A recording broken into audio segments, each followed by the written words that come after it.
Welcome to Edwin Eisendrath's It's the Democracy, Stupid. A set of conversations about our government, our politics, and the kind of country we aspire to be. And now, here's your host, Edwin Eisendrath, on WCPT 820, Chicago's Progressive Talk. Well, happy Saturday, everybody. It is a beautiful day here in the upper Midwest. And you know what? Maybe because everybody has spring fever, I want to tell you that all the people I wanted to interview today said to me, can we please record those interviews on Friday? Because they wanted their Saturday, and I did. So I'm here with you live, and I will be taking your calls live. But these interviews were from yesterday. They're still very good. But before I get to them, today is the first day of spring. The equinox, when light and dark are in balance, it's the spring equinox, which is when light begins to overcome the darkness and the days grow longer. And my friends, it's that way with America. We are seeing the coming of the end of long nights. Look, as G. Elliott Morris, who's been a guest on this show, he's a great pollster. And as he reports, white voters making under $50,000 backed Trump by 22 points in 2024.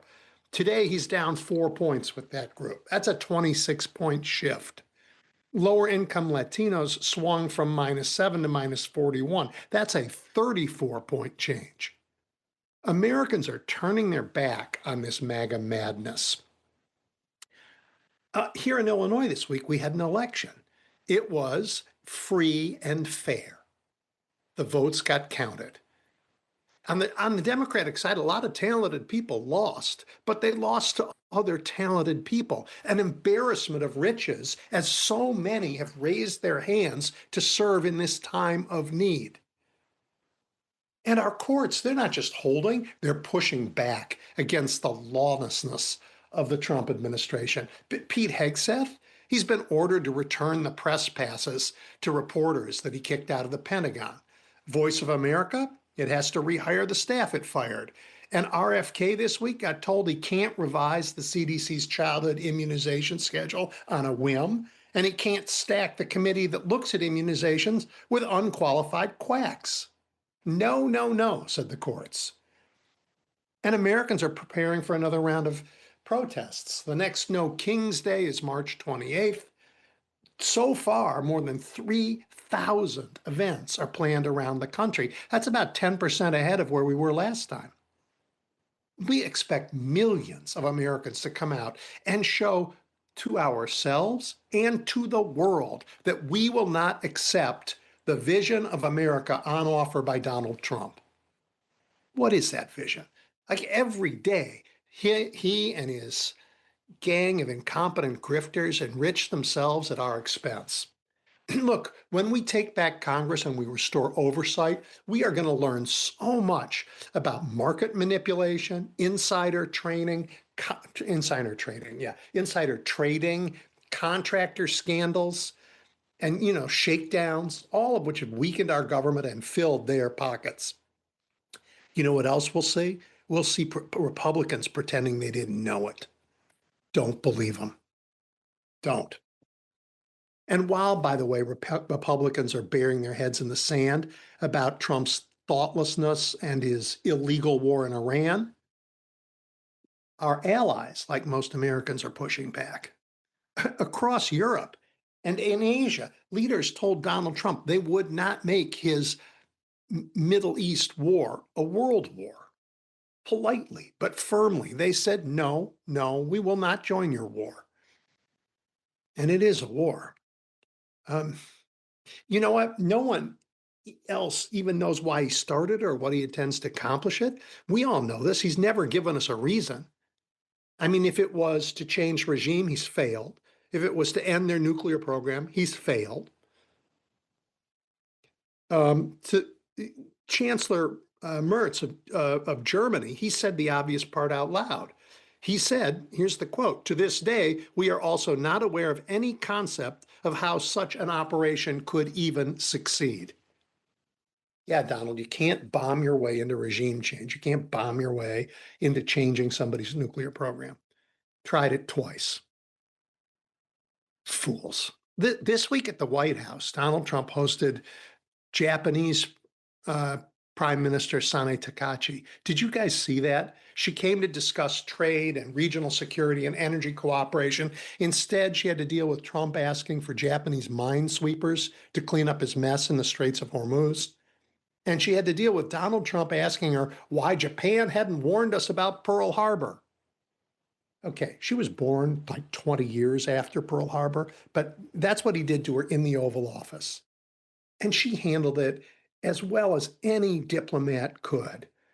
But I wish the conversation had gone differently. Imagine this. Imagine an answer like this. My friend, and we are friends, war is a terrible thing. Yes, we surprised you at Pearl Harbor. Later, you dropped not one, but 2 atomic bombs on our cities. You are the only country ever to do this. And in an instant, you murdered tens of thousands of non-combatants. Our nation was destroyed. But I don't blame you for this. I do, however, want to warn the people of America. This disaster happened because we allowed a man named Tojo to take power. Claiming to make Japan great again, he embarked on a campaign of violence and intimidation. He stifled dissent at home, and he made military power, lethality as you call it, the top national goal. Then he used that power to launch attacks to expand what he called our prosperity sphere. He was responsible for invading China in 1937 and for the attack on Pearl Harbor that brought you into the war. In the end, tens of millions were dead across Asia. Japan, once a great power, had been destroyed. It would be a terrible thing to watch America make the same mistakes. She didn't say it, but I thought it. And across America, our people know it. We are pushing back. And like I said, it's the spring solstice. We're pushing back against the dark night of Trumpism and MAGA in our courts, on the streets, at polling places, and even in the place you would least expect it, the United States Congress. Even there, Democrats and I might add some Republicans are fighting against Trump's efforts to take control of our elections. They're fighting to end the illegal and unconstitutional deployment of ICE agents on our streets. And you know what else they're fighting for? And you're going to hear this from Sean Casten later in the show, for changes that will lower energy and healthcare costs. Why is this happening? Why are we able to push back now? Because look, when Trump came for corporate America caved. When he came for big law caved. When he came after higher education, universities caved. When he came after the media, much of it caved. But here's the thing. When he came after the American people, we would not fall. In Chicago and Minneapolis, he sent his armed goons. And they told us what they were capable of, and we still showed up, not eager to die, but willing to die for the America we love. And Renee Good and Alex Preddy made that ultimate sacrifice. Because the American people would not follow the corporate leaders in the country, we will not fall. Look, the Star-Spangled Banner, which we sing all the time, is so misunderstood. Those bombs bursting in air, they weren't American bombs. The song does not celebrate America's military might. We were getting pounded that night by British bombs attacking an American fort. And it was the light of those explosions that allowed Francis Scott Key to see our tattered flag still flying. Just so, Americans are up against the might of an out-of-control and power-mad executive branch, and yet we still stand. And so, spring and sunlight arrive. I am in awe of what Americans are doing in this terrible moment, and I am grateful to our allies around the world who know their allegiance is to the American people and not the madman in the White House. Got a great show for you. Stay tuned. We're listening to Edwin Eisendrath's It's the Democracy, Stupid on WCPT 820. right, everybody. I am happy to be joined by Todd Huntley. He is a director of National Security Law Program at Georgetown Law. He's a retired U.S. Navy JAG captain. Um, uh, exactly the kind of person that the Defense Department has just gotten rid of everywhere, frankly. Todd, thank you so much for helping us understand this moment. No, you're welcome, Edwin. Thanks for having me on. I want to talk to you about the legality of our military efforts around the world. And when I ask this question, I know that everybody who isn't like taking class from you is going to be confused about the varieties of controlling rules and regs for our use of military. We hear about OLC opinions that comes out of the White House. We hear about AUMFs, some of which don't exist anymore. And of course, there's that Constitution, which says that war powers belong to Congress. And then there are international laws and treaties that America has signed. So it's a thicket, and I wonder if you could help us understand it generally, and then with respect to each of the incidents that we are facing. Sure, I'll give it a shot anyway. As you mentioned, it's complex and can be confusing at times. Yeah. But you're right. You generally, at least, the way I approach this topic in my class and the way I would review proposed operations when I was on active duty would be to break it down into domestic authority and international authority. Or, Okay. does the domestic law support the proposed operations, and does the international law support the proposed operations? And do either or both of those place some limitations on those? And so on the domestic side, you mentioned really the three main sources, right? You have the Constitution. So under the Constitution, the president under Article 2 is the commander in chief and has command and control of the military. Obviously, Article 1 also gives Congress the power to declare war, something it hasn't done since, I think, 1942. When it declared war against Romania and Bulgaria when they joined the Axis powers. And then you have the Office of Legal Counsel, OLC. And typically what you have is the OLC will review the proposed operations and then give an opinion to the president as to whether he has the authority solely under his Article 2 powers to conduct the military operation and use force. Juxtapose that against the congressional authorization for the use of military force. So in an ideal situation, you would have an AUMF from Congress coupled with the president's Article 2 authority to use military force. So let's just historically, I think we've had a few of these since the 90s. We've had a few of these authority to use military forces, right? I think Yes. three of them, but two of them get repealed just in December? Yes. So we had the authorization back in 1990 for then President W. Bush to use force against Iraq. And that was actually also pursuant to UN Security Council resolutions and obviously as part of a huge coalition. And so that was still on the books, believe it or not. Then we had the 2001 AUMF, which Congress passed on September 18th, 2001. And that gave the president the authority to use force against Al-Qaeda and what was then interpreted to be associated movements or associated organizations. And then you had a 2022 AUMF that gave President George H.W. Bush the authority to use force in Iraq.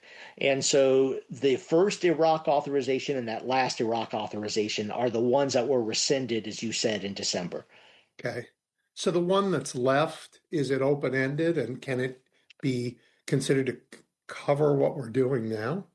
It is still in effect. It is very open-ended, and it does not apply to kind of the uses of force we're seeing in the headlines: Venezuela, drug cartel boats, Iran, but it is still being relied on in, I think, primarily East Africa, to target members of these associated forces of Al Qaeda. Okay. So if we don't, if that's what that one is for, and the other two are gone, what's the congressional approval for what's going on in the Caribbean, say blowing up boats in the Caribbean, invading Venezuela, and then we'll get to Iran. Right.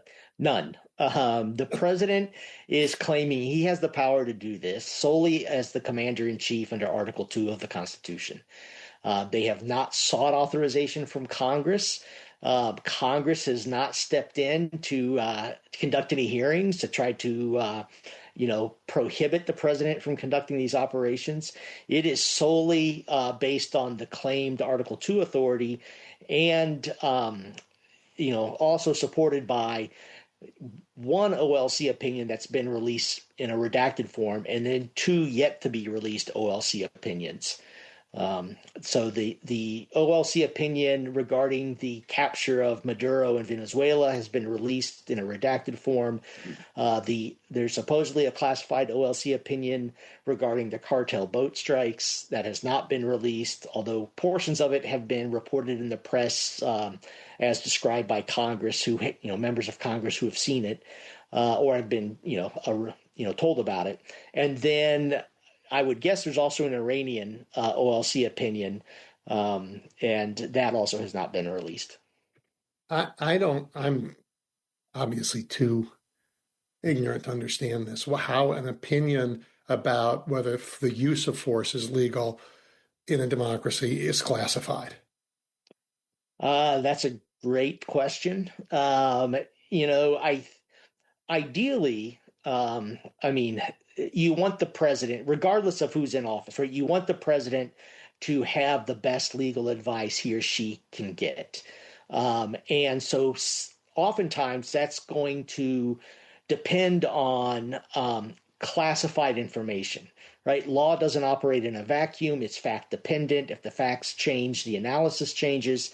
And so the lawyers at OLC need to have and rely on information that the executive provides it, often the intelligence community and DOD.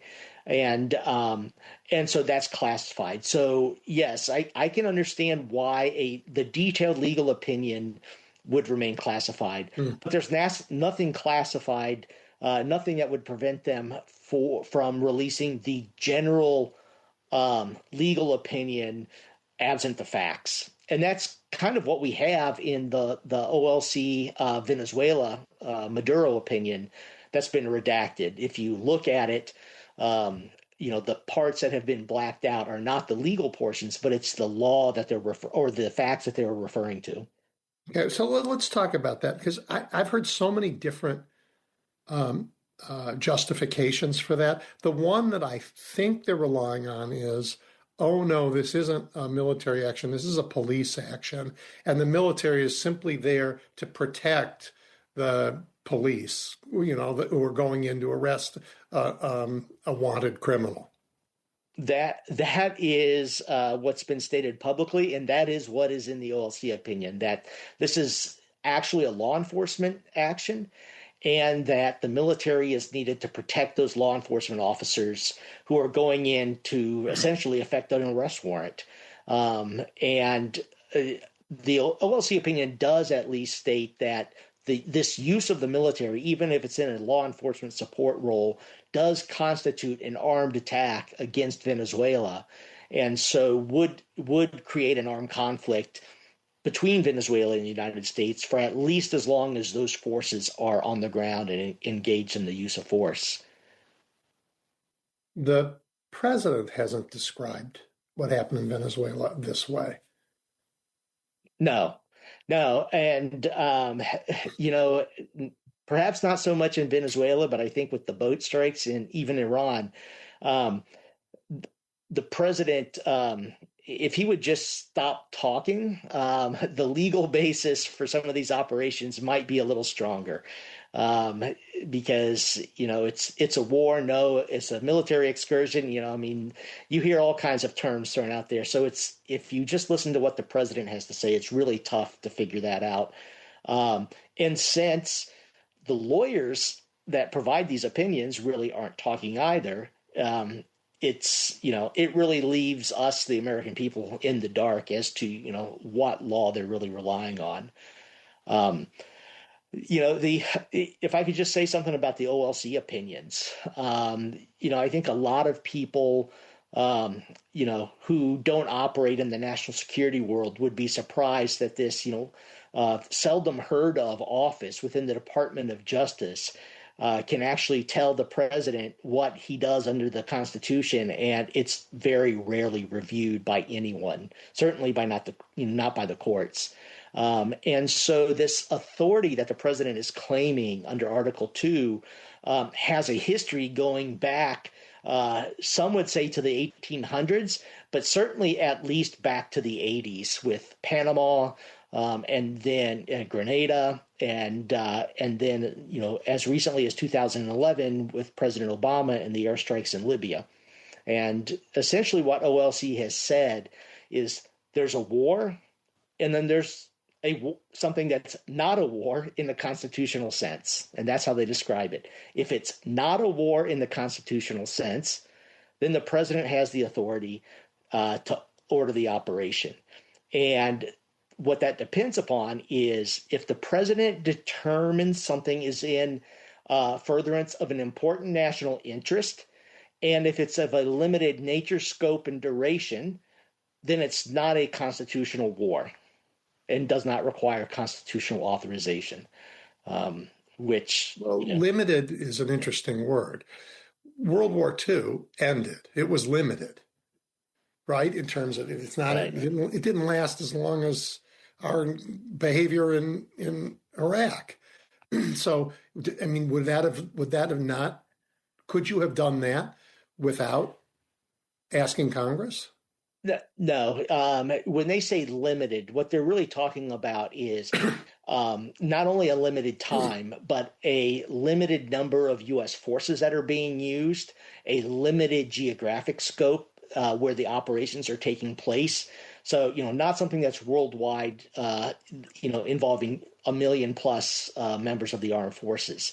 And where this has really been relied upon by the executive branch is in drone strikes or in air attacks, right? And people probably have heard the term boots on the ground, right? As long as U.S. forces aren't on the ground and U.S. forces aren't exposed to danger or very limited danger, then it typically fits within this this limited nature, scope, and duration as put forth by OLC.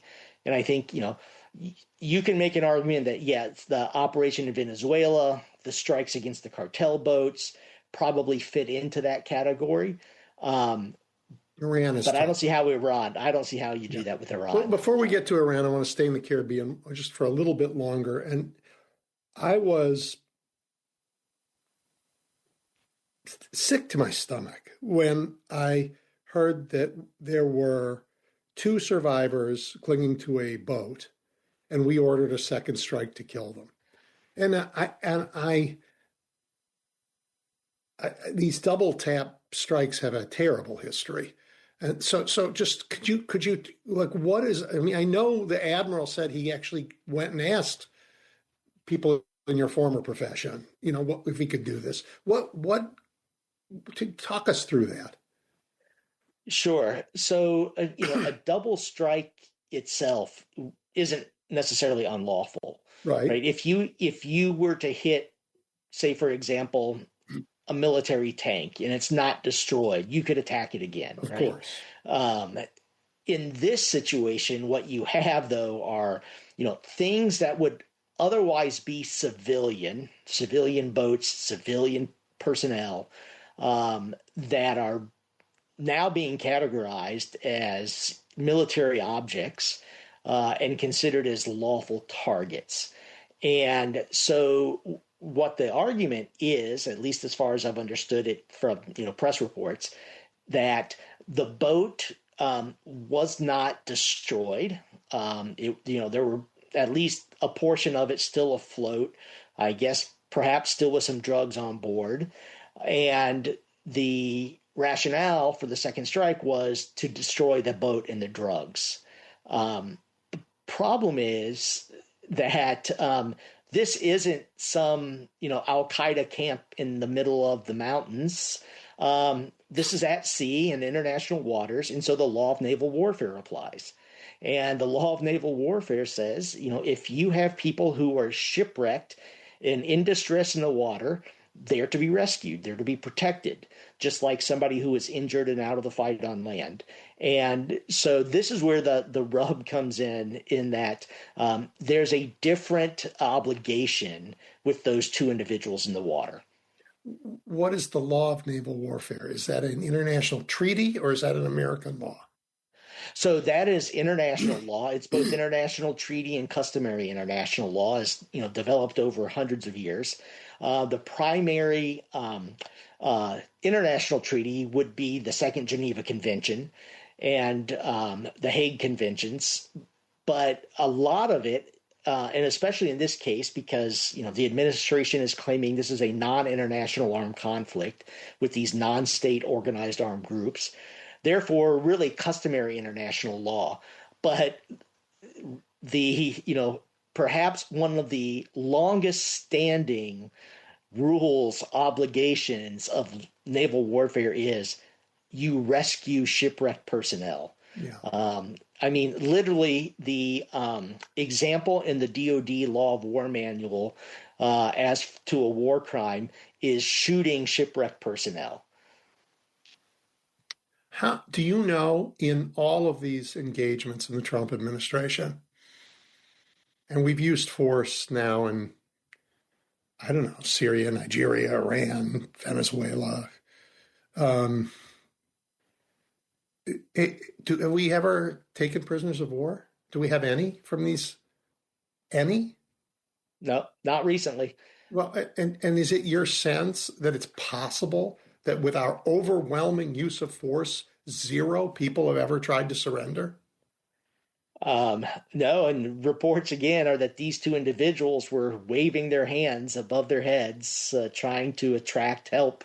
And so, the issue there is that you have to have forces in the area that can affect the rescue and the capture, right? And if you're just using drones, and again, I don't know exactly what platform is used, but no, I would think you would get prisoners of war again, but if you're only using airstrikes, you're not going to have that. Our attack in Venezuela, however, was not just airstrikes. We had troops. Right.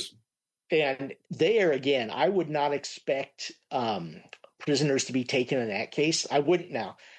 If they detained individuals, and again, I would find it very hard to believe if they said they didn't detain anybody while on the ground. But in that case, I would expect the detention to be temporary and then we're let go. And then just released because the operation was just to capture Maduro and his wife. Yeah, it's hard to know what happened, right? And you have a defense secretary who says rules of engagement are for sissies. What I want to do is be lethal and kill as many people as we can because that's who we are. I think America needs to somehow to find what were the facts and how do they fit in the law. Yeah, definitely. And this is where Congress has abdicated their constitutionality in many areas, but I think particularly here, they have a duty and responsibility, I think, to the Constitution and the people who voted them into office to hold hearings to determine the facts, and even if it's in a classified setting, they should be doing that, and then they should be voting on whether certainly with the cartel strikes and in Iran, whether the president, should continue using force in this manner. Yeah. Well, I mean, I think they have voted down now a couple of privileged motions that would have forced hearings and a debate on this stuff. Yes, they have. And one thing we haven't mentioned yet, when we talk about domestic authority, is the War Powers Resolution.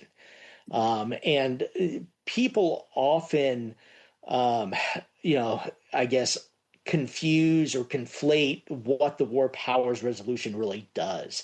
It does not provide the president the authorization to use military force. It doesn't strictly prohibit him.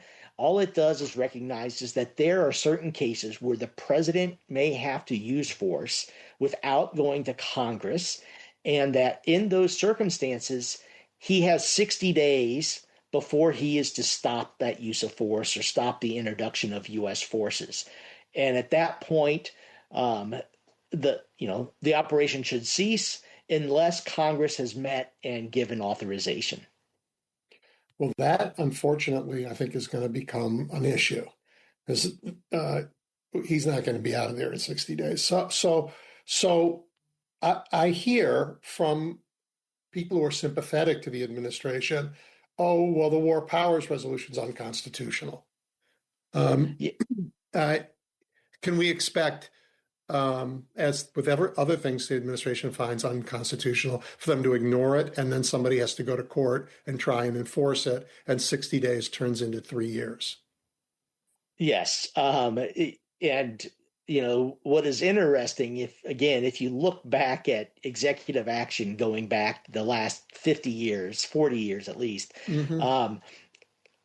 the similarities between the presidents are amazing when it comes to use of force. And every presidential administration since the War Powers Resolution was enacted have claimed it's an unconstitutional intrusion on his Article 2 power. And so part of the requirement is for the president to submit a notice to Congress when force is used.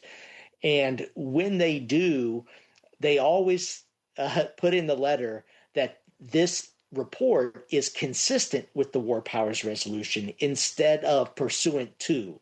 And so Congress and the president have done this dance since the early 70s. And I think no one has challenged it because neither branch wants a definitive answer from the Supreme Court that could potentially limit, both branches. You have that, and then you also have the problem of standing, right? Who would actually have standing to bring a case? It would have to be somebody in Congress. Those cases are often dismissed by the Supreme Court based on the political question doctrine that, hey, Congress, president, you go figure this out. It's not the court's role here. Yeah, it is a separate conversation I'd love to have. Yeah. I'll get to it maybe later. But let me just ask you a historical question. Way, way back, we sent ships to fight Barbary pirates. I think Jefferson was president. Was there an act of Congress for that? No, and it's funny you should mention that because that example is often cited in these OLC opinions, and how they frame it is the historical gloss that over history, the presidents have done this time and again, and Congress has not stepped in to protest or put an end to it. And therefore, this historical gloss gives the president, basically it's the color commentary on where that Article 2 authority line is and where Congress's line is. If there's a vacuum, if there's a separation, the president's going to fill it. Yeah. I find the executive branch has been eager to, not just with this president, although stunningly with this president, eager to strengthen its powers and to assert them. So has the Supreme Court, in well beyond what I think they should do. And we can talk about that in a minute. Yeah. but the Congress has not, and certainly not since the Supreme Court changed how they work with unlimited dark money pouring into campaigns. Yes, and I think you could go back really to certainly there are things that happen that push Congress into action, right? But the Church and Pike Committee hearings on intelligence community abuses back in the early 70s, Yep. right? That's a good example of where you actually had a House of Representatives and a Senate Yep. that took their oversight responsibilities seriously. And it led to very serious reforms of the FBI and other things. Yes, yeah, definitely. And after 9/11, you had the 9/11 Commission, right? That wasn't congressional, but was authorized and initiated by Yep. Congress. Yep. But it seems like it takes a severe event or severe overreaction to really push Congress into motion. And I'm afraid that part of it is I think the unique personality of this president, and that he just demands such fealty by the Republicans in Congress. But part of it also, I think, is Congress sees that if they take action and limit the president's authority, and something bad happens, we suffer an attack, right? They're going to get blamed for tying the president's hand. If they don't do anything and something happens, the president gets blamed, right? So this is a way for them to avoid making that hard political decision and really, having any blame blow back to them for their action or inaction. What was the founders' reason for saying Congress has the power to declare war and not the president? Um, oh, that's a great question. Part of it, obviously was the distaste for the monarchy in England, and lessons learned in Britain from their civil war that certainly was still fairly recent history for the founders. And so I think that was part of it. I think part of it is also just the international environment was very different. You did not have an attack couldn't happen overnight, or Right. in the case of a cyber attack, in seconds from anywhere in the world, right? You, especially in the U.S.'s case, you would have to have an army embark on ships and sail across the Atlantic. And so the thinking was there would be plenty of time for Congress to act. And that, even if Congress wasn't in session, I think the understanding was the president could use force to immediately repel an invasion or suppress a rebellion, but then Congress would step in and act. So I think it's the nature of warfare and, threats, national security threats has changed. But part of it also, I think, is just Congress does not take, their constitutional duties in authorizing force seriously anymore. Yeah. I mean, I read some Madison essays, and he thought that war was,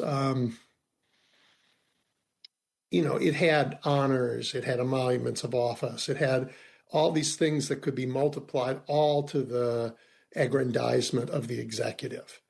And that's what the kings had done. They took people's treasury and their lives and sent them somewhere without their consent, and gained or lost glory for it. But they didn't think that that was consonant with a democratic republic. If anybody could just take people and send them away and get them killed without consent and take the enormous cost without consent. On the cost without consent question, the president's going to come back and ask for another $200 billion to fund this war. Is Congress's is funding the war the same thing as approving the war? Um, well, the OLC certainly points to that in their opinions, right? That's again part of the, you know, if not overt, kind of the, authorizing the use of force without authorizing it. They argue, well, they appropriated and authorized funds for these military operations. Therefore, the president has the authority to continue conducting them. Yeah. So is the opposite true? If the president asks for 200 billion more because of this behavior in Iran, and Congress does, and they can't pass it, is the opposite true? I don't think so. At least they're going to argue that it's not.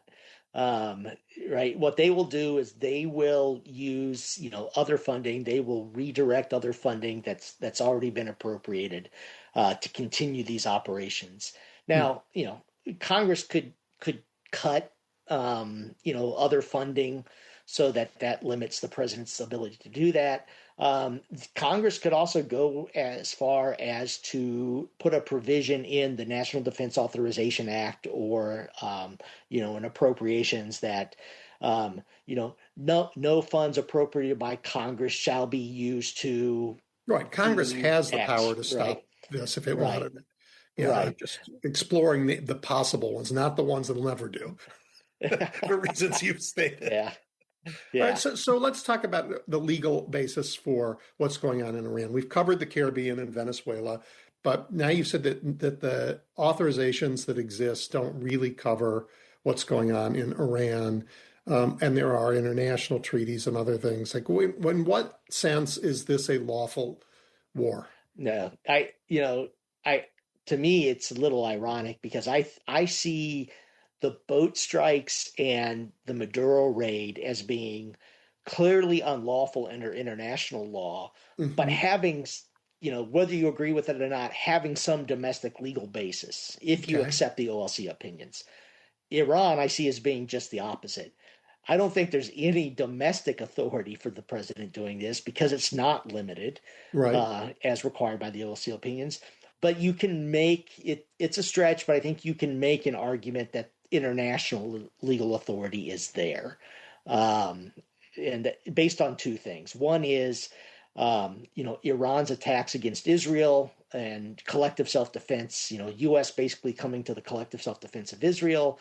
And the other argument that is actually, if you go back and you look at the June 2025 letter to the UN Security Council that the U.S. filed after the attacks on the Iranian nuclear facilities, the U.S. claims that essentially the U.S. has been in an armed conflict with Iran for 49 years, that this started with the seizure of the U.S. embassy and the taking of the American hostages, that the bombing of the Beirut barracks in 1983, the bombing of the Khobar Towers in the early 90s, all of the Iranian-sponsored attacks by Hezbollah on U.S. forces around the world, and then, more recently, the Iraqi militias supported by Iran using these EFPs and killing American soldiers. Again, I think it's outside the bounds of what certainly, it's a minority position, but, I think there's at least somewhat of an argument that you could make with a straight face. You can't make an argument that that this is a limited war that doesn't require Congress if you say it's 47 years long, right?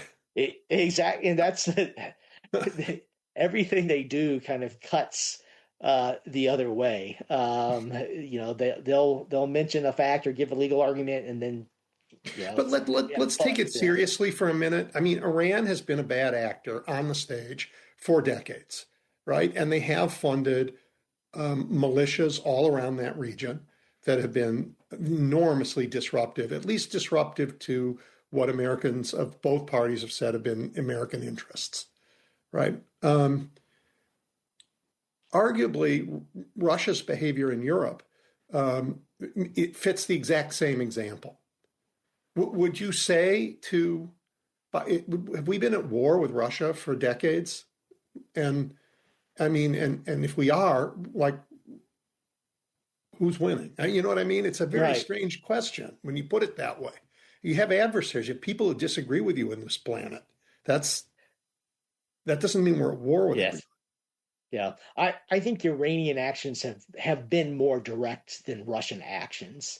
On us, And but we now know the Russians bombed a shopping mall, and yes. have cut cables and have interfered Right. in our No, elections. I think that Russia has committed an armed attack against NATO, um, based on all those things you mentioned and so many more. Yep. Um, but obviously, a large part of when we decide we've been attacked is political, and for whatever reasons, probably because Russia already has a nuke, we're not going to we're not going to poke the bear, but we want to stop Iran from getting a nuke so that we don't have that same problem with them in the future. And so I think every administration has looked at doing this, I think, and the Trump administration has decided that they basically can't take the risk that Iran gets a nuclear weapon, then uses that as a shield to just increase this malign behavior and aggressive actions around the world. Yeah. At some point, we will know enough to actually assess whether this threat of a nuclear armed Iran is a real threat. I mean, we've been told that they were within minutes of having a bomb. No, they were within years of having a bomb. Wait a minute, we bombed them, so they'll never get a bomb. Wait a minute, we have to go after them again because we bombed them. But even though we obliterated everything, there are swimming pools of enriched uranium sitting in beer barrels somewhere. I mean, it's a lot to ask the public to swallow. Yes. Uh, I think if you look across several different areas of executive action here, um, and also with the Department of Justice in federal court, right? There used to be this presumption of regularity that if the government says something, you take it at face value. You can count on it. There have been mistakes, Iraq, weapons of mass destruction, but largely, right, they have been given the benefit of the doubt. That no longer exists. It no longer exists when it comes to war. It no longer exists when it comes to immigration. Judges are saying to them, we no longer, send your boss here under oath. You can't keep coming into court in line. Yeah. I mean, this is very unusual territory. But since you brought it up, Trump said to the generals, "Hey, why don't you practice in Chicago? You like use American cities to practice." And now we see what he was talking about. He did attempt to use the National Guard here in Chicago, where I am. The courts didn't allow them, but they were shipped up here and had to spend their time at Great Lakes Base, unable to come out. But I don't know what they did. They left their jobs in Texas. They left their family behind, and they sat there and twiddled their thumbs. Um, uh, but if we are not going to pay too much attention to the laws, how do we protect? I mean, it looks like the administration sees force as not as, they see it as a tool, not, they don't see the rules for the use of that tool. Hence, Pete No, I Hegseth think says we don't need any rules of engagement. So I guess I want to ask you, why on earth, forget what they could do domestically, but let's take him seriously about the world. Why should we have rules of engagement? Why should there be any JAG officers, for gosh sakes? If we're going to war, let's take Pete Hegseth seriously. We need to just kill people and kill them so fast they can't get up and hurt us. That's what he says. Why is he wrong? oh, well, one is the importance of law to, other countries around the world.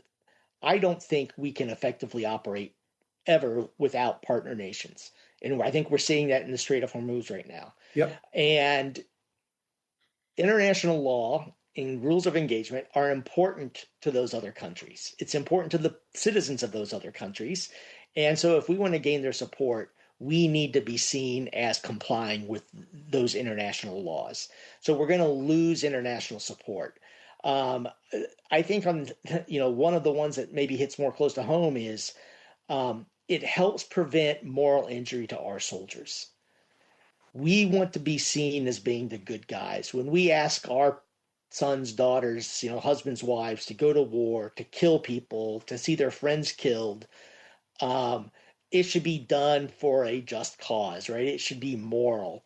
And even if the underlying reason why we go to war perhaps is wrong, the use of force within that conflict still needs to be seen as being moral so that our soldiers do not come home and face these terrible, psychiatric PTSD, high rates of suicide, all the problems that we see.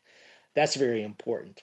Another reason that I think is lost, especially when you're talking about terrorist groups like Al Qaeda that certainly don't follow the law, Mm-hmm. but if you're going to reconcile, if the adversaries are going to reconcile at the end of the conflict, if you have taken no prisoners, killed prisoners of war, you need to follow those rules that the international community has agreed upon. Look at Russia, Ukraine. If the war were to stop today, they're not going to have normal relations for generations. And part of that is because of the violations by Russia of the law of armed conflict. Yeah. Those were four terrific reasons why we should have them. And they all have consequences for the United States and for our soldiers. And then historically, these rules came into being after horrific conflicts. I think it's because of the brutality and horror of war. And they exist so that we don't wantonly slaughter innocent people. So there's a moral reason for it, and I know that's not trendy these days. But there's it's the world is their world is force only. Kill and you'll be fine, and we are winning as long as we're killing. But that is a very ugly world, and there are other kinds of planets we can live on and we have tried very hard to have a rules-based order. In part because we don't want to live in that world. We lived through it in the middle of the last century. No, you're right. And I think, you mentioned this administration saying the use of force is a tool, right? I think in the past, it has generally been seen as a measure of last resort. But you're right. Now it's just one of the many tools available to the president to use. Yeah. Well, so we've talked a little bit about how, I just want to wrap it up by saying, we're being tested as a nation by this presidency. We're being tested profoundly on the issues of life and death. And I know this from ICE in Chicago and in Minnesota, but leave that aside. As they themselves say, the most lethal organization on the planet is the U.S. military. And it is being unleashed in ways that are unusual for us. At least in my lifetime, unusual for us, sort of wantonly around the world without so much as a here's why. It's a huge test. And do we have any precedent for this kind of a test? And what are the tools we citizens have to start to deal with the questions that arise from this?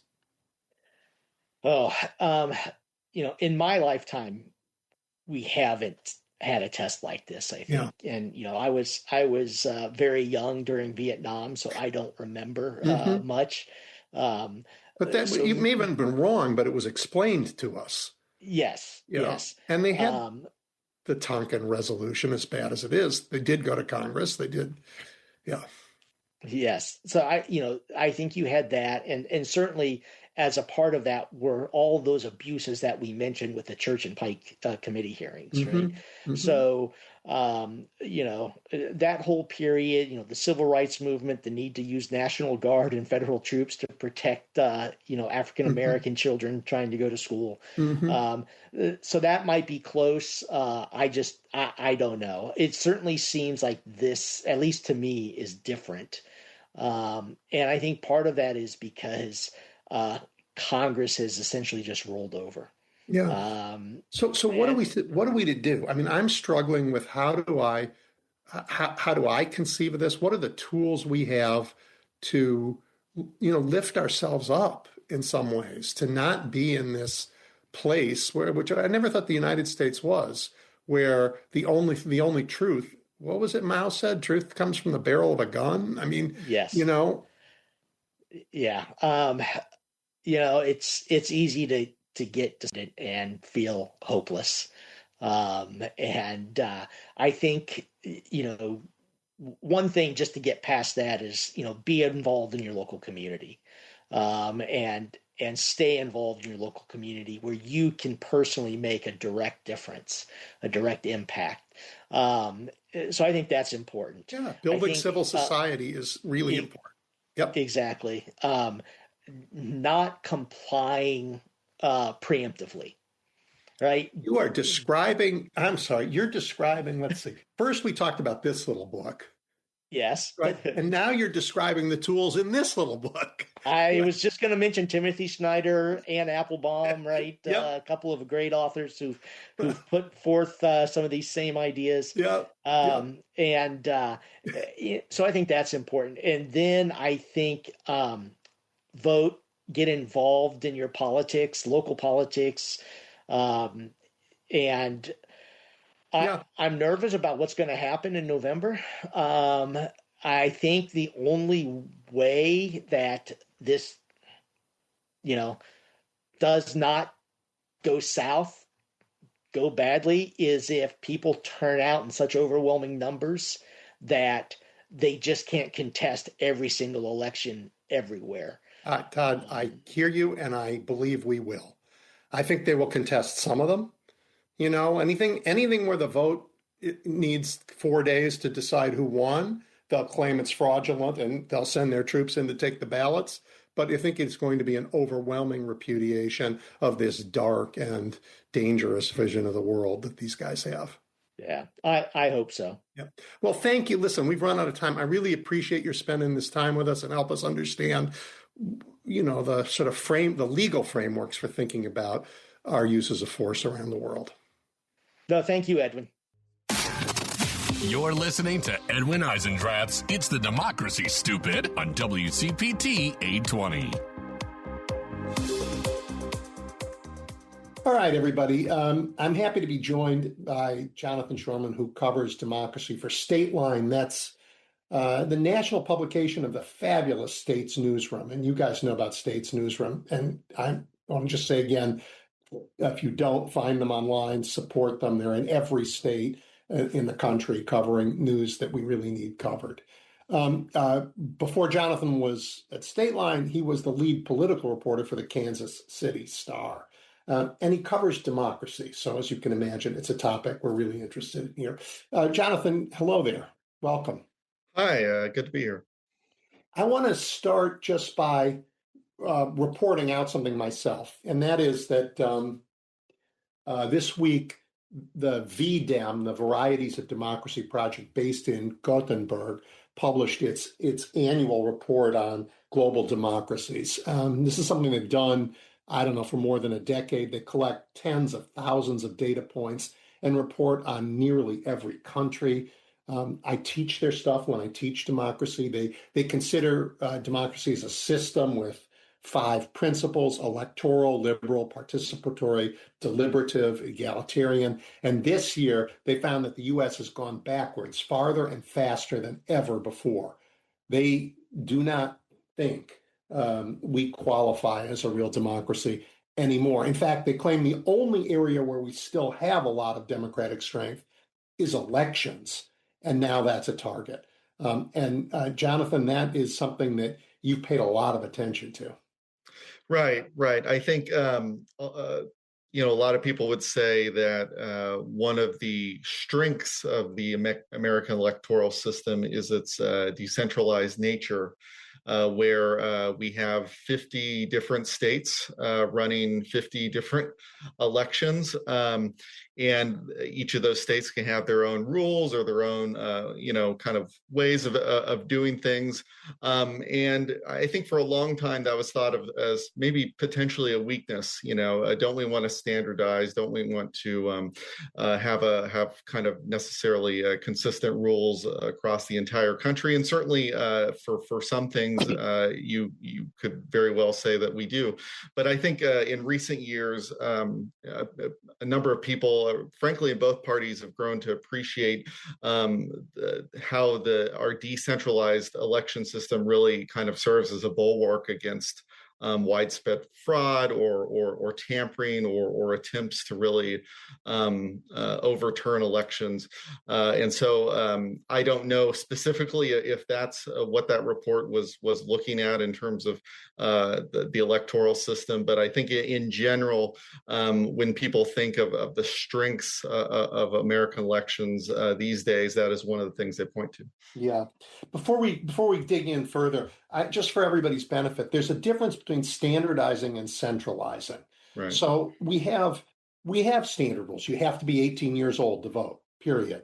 In federal elections. You have to be a citizen to vote in federal elections. You have to, and these are things that are standards across all 50 states, and Congress can set those standards. But what they can't do is centralize the elections. The elections are run by the states. Right. Yeah. All right. So talk about the Trump administration's efforts to centralize, to get federal voter data from all 50 states and what they want to do with it. Right. So many of your listeners might be familiar with some of the comments by President Trump earlier this year talking about nationalizing elections. Well, some of the context of where some of those remarks come out of is really essentially a months-long project, really going back to late last spring by the Department of Justice they started sending letters out to a bunch of different states asking for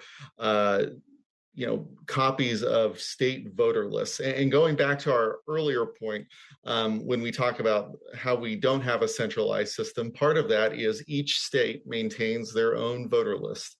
When you register to vote, you are registering with a state, or in some cases, maybe your county official who is working on behalf of your state.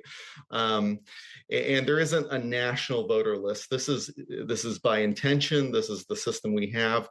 Nevertheless, the Justice Department has basically been asking states, please give us copies of your voter lists, and not just the public lists that campaigns or political operatives or even people in the public can purchase that says I'm Joe Smith and I'm a registered Republican or Democrat or whatever I am, and here's the date I registered, that kind of thing. Mm-hmm. No, the additional information they want is in many cases partial, and in some cases full Social Security numbers and your driver's license number, your date of birth as well, and those kind of pieces of information, when you put them together, those are sensitive pieces of data. It really, you have all three of those. There's a kind of one of the foremost experts in this space, David Becker, has talked about how this is really,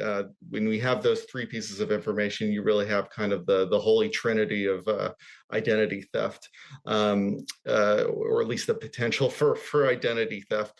But the federal government has become, they requested very firmly that states provide this data. And then late in the summer, they started suing states. And they've really been kind of filing successive rounds of litigation against additional states as it becomes clear that those state election officials aren't willing to turn over this data. Yeah. Let's pause there for a second. Yeah. So some states gave them the data, like Texas. Right. Some Republican states, like Idaho, refused.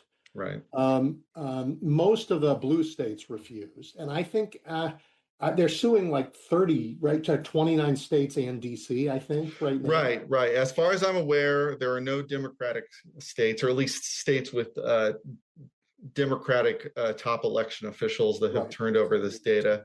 Yeah. There are a number of Republican states that have refused. There are also, as you said, a number, roughly a dozen or so Republican states that have provided the data. Well, tell everybody what the stated purpose is. Why would the federal government want to change this system now? What are they looking for? Why do they want all this data? Right. So as you mentioned earlier, we do have federal standards for elections, and those are set most notably in a few different laws: the National Voter Registration Act from the 1990s, and then the Help America Vote Act from 2000, the early 2000s. And those set some standards for how states are supposed to maintain and do maintenance on their voter registration lists. It kind of requires states to you have to have a program of list maintenance. In other words, you have to go through in some kind of regular manner and make sure people who moved away, people who died, they need to be taken off the voter list. Right, and that is that alone is totally normal, and it's something that is good election practice. You do want to make sure that your voter rolls are accurate.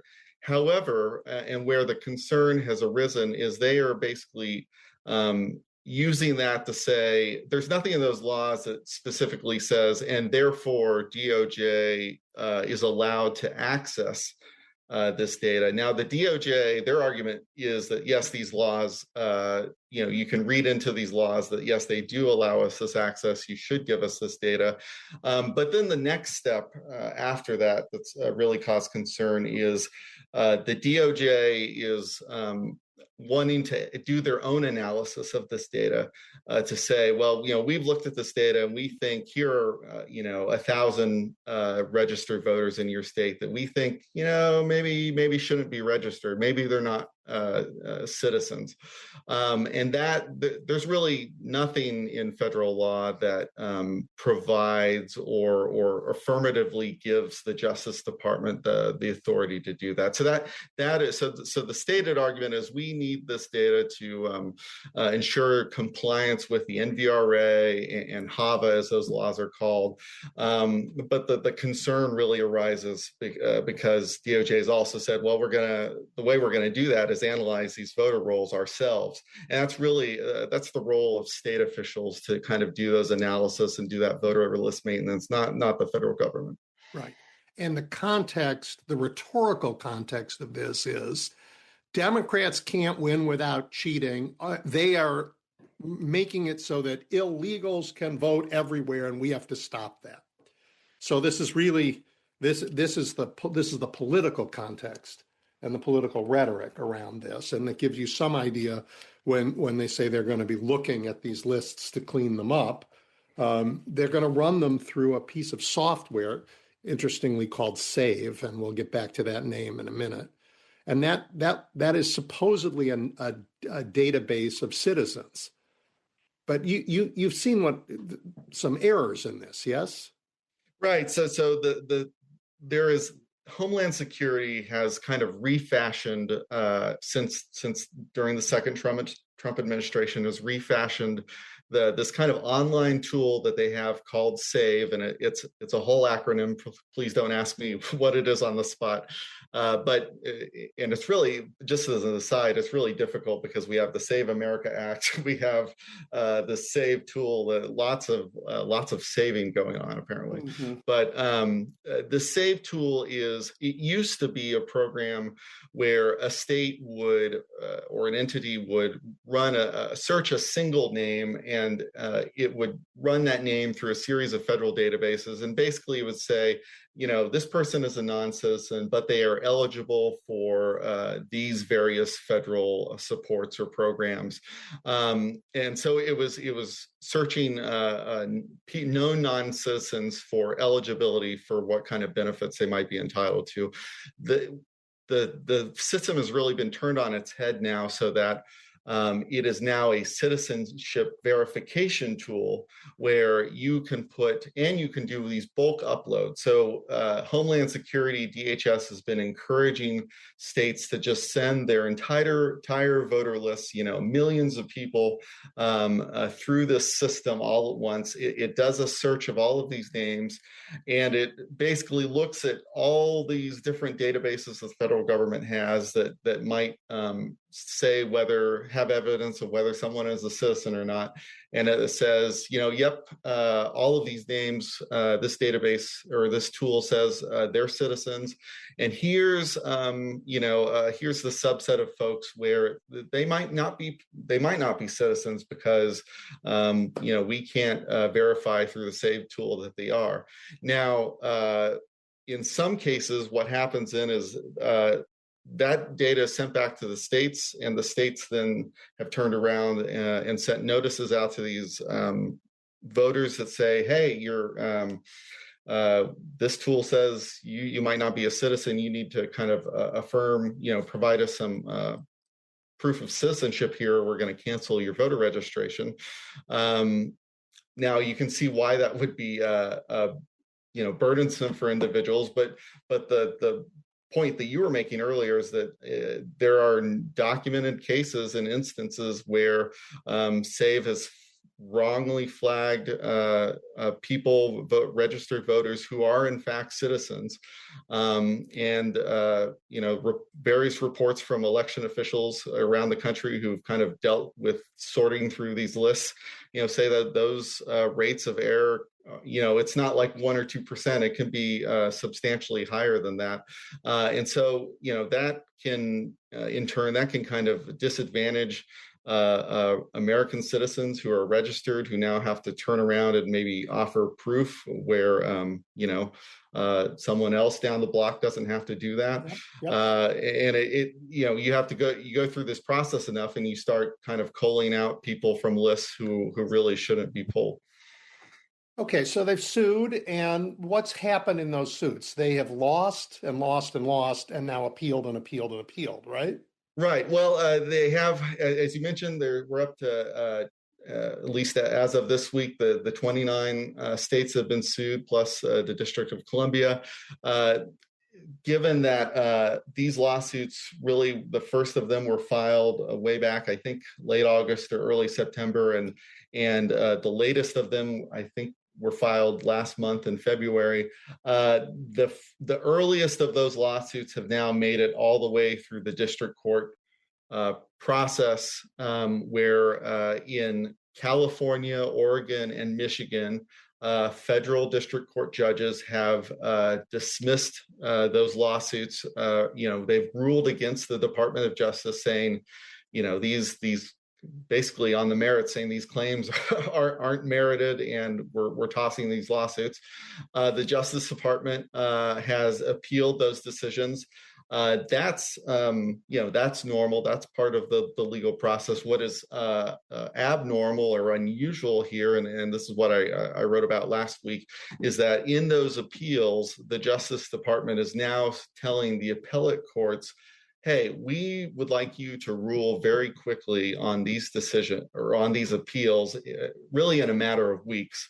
And if you know anything about the federal court system, especially the federal appellate system, lawsuits take months, they can last years. So asking for a decision in a matter of weeks is extremely unusual. And the reason that they're giving is they are raising the midterm elections, which is something that they have not done in their argumentation at the district court level. They're basically saying, in these states, we need decisions right now about whether we can have this data or not, because the fairness, the security of the midterm elections in these states is on the line. They're in question. The elections in these states are going to be in question if we can't, ensure that remove the specter of non-citizen voting in these states.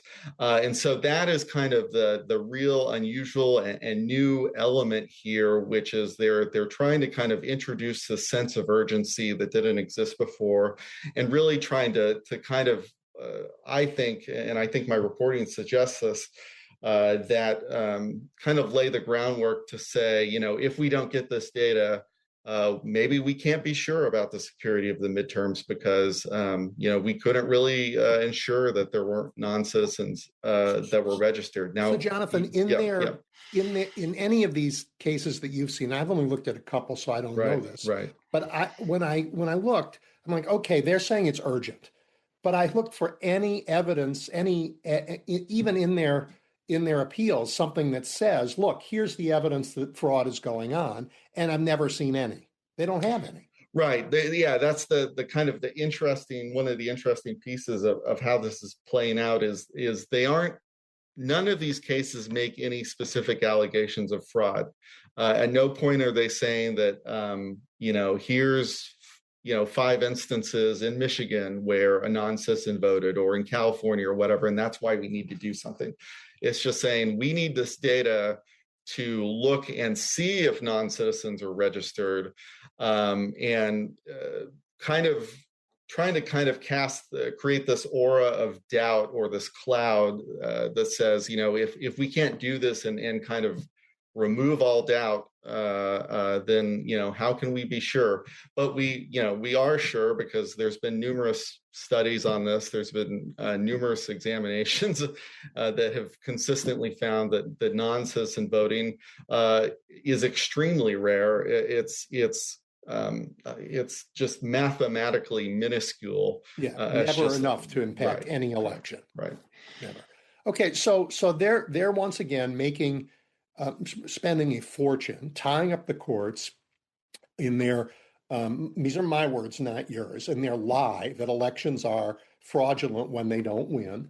And they must know they will not get the courts to order this to happen and the states to do it before November. So they are really saying, we're going to lose the midterms and we need to declare fraud in order to further undermine America's support for the elections, which is the last leg we have standing in our democracy.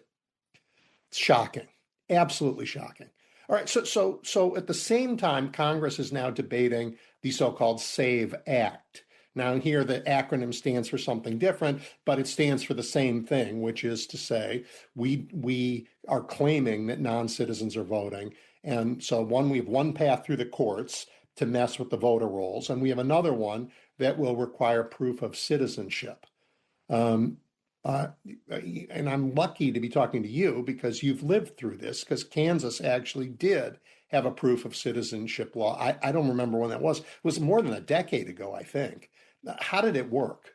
Right. So yeah, I have, and I do live in Kansas. Love this state. And in an earlier life, I was a reporter for a few different Kansas newspapers. And yes, so Kansas, we used to have our Secretary of State, Chris Kobach. That might be a name that some listeners are familiar with, used to be our Secretary of State in Kansas. His signature policy was a state level proof of citizenship voter registration law that said, in effect, that if you want to register a vote, you have to show proof of citizenship. Typically, a passport, birth certificate. There were a few different kind of documents that you could show. I think my understanding is I think the Kansas law was probably actually a little bit more liberal in terms of the types of documents it would accept than this proposed congressional legislation. So if anything, the federal legislation is more restrictive in some ways than what the Kansas experience was. But in any event, we had this law. It was in effect. Well, it was passed, and then there was kind of a ramp up period, which is also different. They kind of gave a year or so to get things in order, and then it went into effect. And the result was we ran an election this way, the 2014 election, and there were several thousand voters. They were put on what was called the suspense list, which was they had applied to register, and but their registration was not made active or was not allowed to proceed because they were not able to produce the necessary documents. And I remember covering these strange hearings where they would have they would have the state board, which would be, Chris Kobach would be on this board, the lieutenant governor was on this board, the state attorney general was on this board. And if you were one of these voters who couldn't produce a document, you could come to this board and basically make your case for why you were a citizen. And there was one of these in particular, this kind of elderly woman who kind of came, she didn't have her birth certificate, but she brought I think it was a family Bible, and they kind of examined it, and then they approved her. They approved her registration. But that was the kind of thing that was going on in Kansas at that time before courts, as you can understand, there were lawsuits filed, and eventually this state law was kind of blocked in court before it was finally struck down at the federal level. But for that period where it was in effect, that was the kind of thing that was going on. So people were denied their right to vote, and they had to take extraordinary measures to be allowed to vote if they could. And the reasons these get struck down are they're a poll tax, right? It costs money to go have the state give you your birth certificate. You have to pay a fee. Poll taxes are illegal. And they're unconstitutional. Costs money and time to go get a passport, and all of that. Even if they pass the SAVE Act, which God, I hope they do not, it's very well. You never know with the Supreme Court, but it's a very hard argument to say that this is constitutional. And the case we have is yours in Kansas. Right. So there was a federal appellate level decision striking down the Kansas law on constitutional grounds, and that decision still stands. The Supreme Court at the time declined to take it. I would imagine that if somehow the Save America Act became law, that almost immediately you would see very similar kinds of legal challenges. And I think there's just no way that the Supreme Court would have to make a decision on that. And let me assure people who are listening, those pleadings, those cases are already written and ready to be filed, just in case. This is, the work is being done to prepare to protect our elections, which is more than we could do for some of our press freedoms, which have been under attack, or some of the attacks on civil society that we've seen, or attacks even on dissent in corporate America, which has been terrified by the government. Okay, so this is really interesting. I want to ask you a completely different kind of question. Sure. You spent much of your life as a local, reporting locally in Kansas on local politics, on the government there. How does it change your perspective, and how does it change the way you report when you move from a local beat to a national beat, that's not even defined by geography but by idea? You're the democracy guy. Right. I think in some ways it's kind of it situated me well for this current job, and especially the democracy job, because for the main reason that we're spending a lot of time talking about the Save America Act. I think it will likely not pass because of the filibuster, although anything is possible in DC. And so there's a lot of attention rightly being paid to that legislation right now. But broadly speaking, the action and the activity that is doing the most to shape your access to the ballot box, what elections look like, the fairness and security of elections, that is taking place at the state and local level. And so I think the time that I spent reporting in Kansas, as well as some time I spent reporting on the Missouri side, it really kind of prepared me to understand those mechanics, the mechanics of state and local government as it relates to elections and kind of other issues, because we pay a lot of attention to DC. It absolutely matters, especially right now, what happens in Washington. The states have to react to what happens in Washington, but the states themselves continue to be really the biggest drivers of policy that affect your day-to-day life. At least that's my perspective, and that's partly why I've been excited to work for the last few months for State Line within the States Newsroom organization, because it's in the name, States Newsroom. They really have an understanding that kind of states are kind of really central here to our understanding of just American democracy and American society. Yeah. Thank you for that. I'm a big fan. So all right, everybody. Look, we're running out of time, and we only talked about two of the active attacks on the next election and on elections: the litigation over voter rolls in all the states, and the SAVE Act. We didn't have time to even talk about the actual subpoenas that allowed the government to come and take former election results from 2020.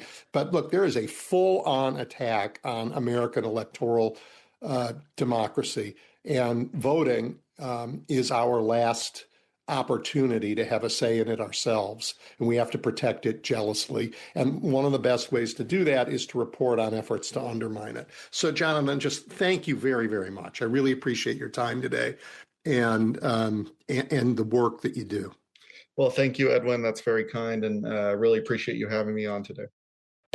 Welcome back to Edwin Eisendrath's It's the Democracy, Stupid on WCPT 820.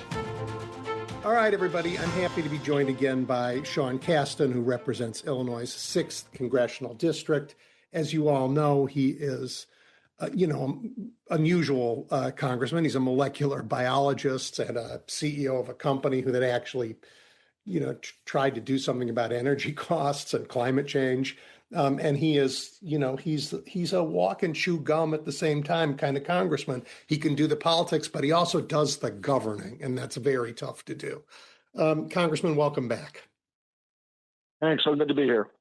So I have so many things to talk to you about, and I know you have recently made some news about the Supreme Court and actually an energy relief legislation. And I want to talk to you about both of those, but I think we have to start with war.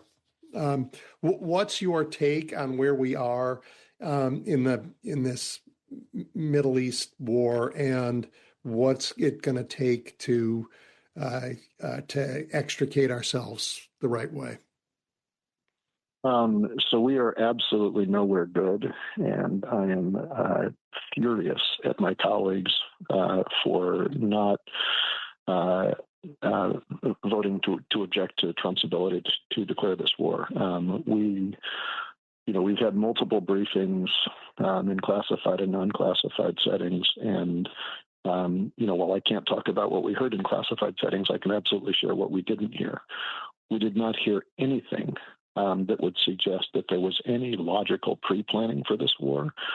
We did not hear anything that suggests that there is any clearly defined measure of success for when this war will be won. We did not hear anything suggesting that after the war is over, there is some plan for anything other than a horribly destabilized Iran at best.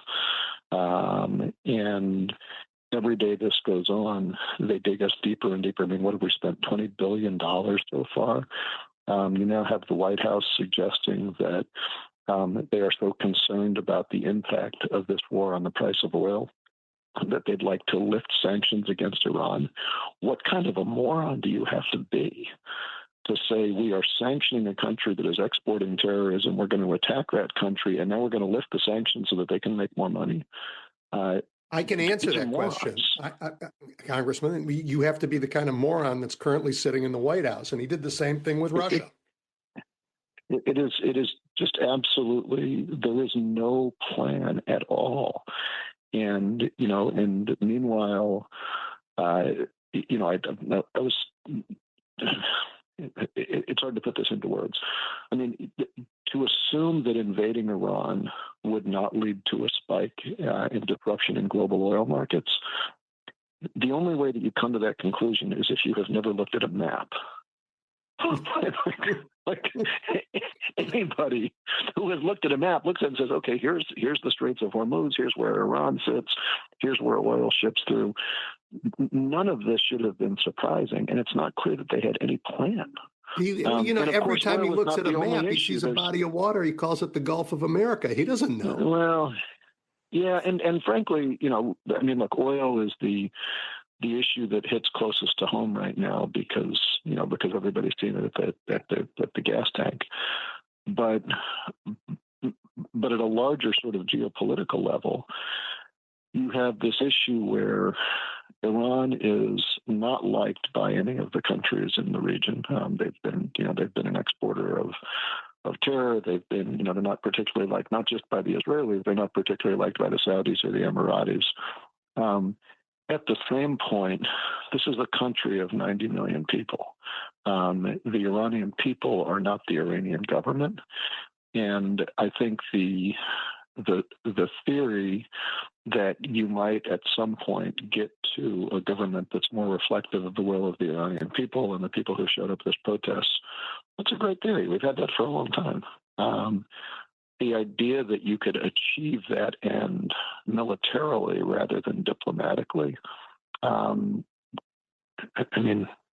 maybe I don't read enough history, but I'm hard pressed to remember the last time that the U.S. interfered in a government in the Middle East, and all of a sudden everybody started singing "Kumbaya." Right. And maybe you can overthrow a government, but you can't do it by bombing. That's a troops on the ground misery slog. Yeah, and even if you overthrow, I don't know what Trump's objective was for this war because he said 15 different objectives. It's pretty clear that this war has not led to a rise of a moderate technocratic Western government. So failure on that front. Sometimes he said the purpose of this is to get rid of their nuclear material, but the enriched nuclear material that Iran has is, after the bombing, we didn't destroy the nuclear material. We perhaps, destroyed some of the processing facilities, and how much of that, that's obviously more classified. But enriched nuclear material, you can fit this stuff that they have inside a couple of beer kegs. And these are deep underground in bunkers. You don't remove that stuff to stop proliferation without a lot of boots on the ground. Right. And but meanwhile, if you are destabilizing the government that would like to have access to that material for nefarious purposes, if you're destabilizing that government without boots on the ground, all you're really doing is increasing the risk that material starts spreading out into the region, right? Like who in the Iranian government right now who's looking to curse in favor and get out might not go to one of their neighboring countries and say, hey, for the right price, I can give you some intel and help you get one of these beer kegs out of here. It is just so massively irresponsible on every front. And they're going to come back to you.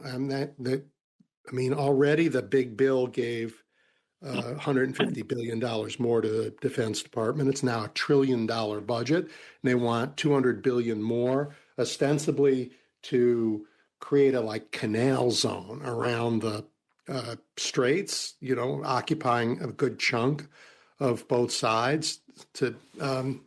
That sounds crazy to me. Look, Congress has the power of the purse, and I think we're shortly going to find ourselves in the position of a parent whose kid just crashed the car because they were out drunk driving, and they're wondering why you didn't give them your allowance yet this week. Going to be some hard conversations. Congress has lots of powers. It has the power of the purse. It has the power to tax. It has the power to declare war. But I think it was Justice Jackson, not our current Justice Jackson, who said, you only have those powers if you're willing to use them. Well, that's quite right, but it's also, the fact that for Congress to act and use that power, you need to have a majority of the members of Congress who agree to it. Yep. for the White House to use their power, particularly in this White House, where no one in the Trump cabinet was selected for their independence of thought or their willingness to stand up to daddy. And so the White House can act right now largely unilaterally.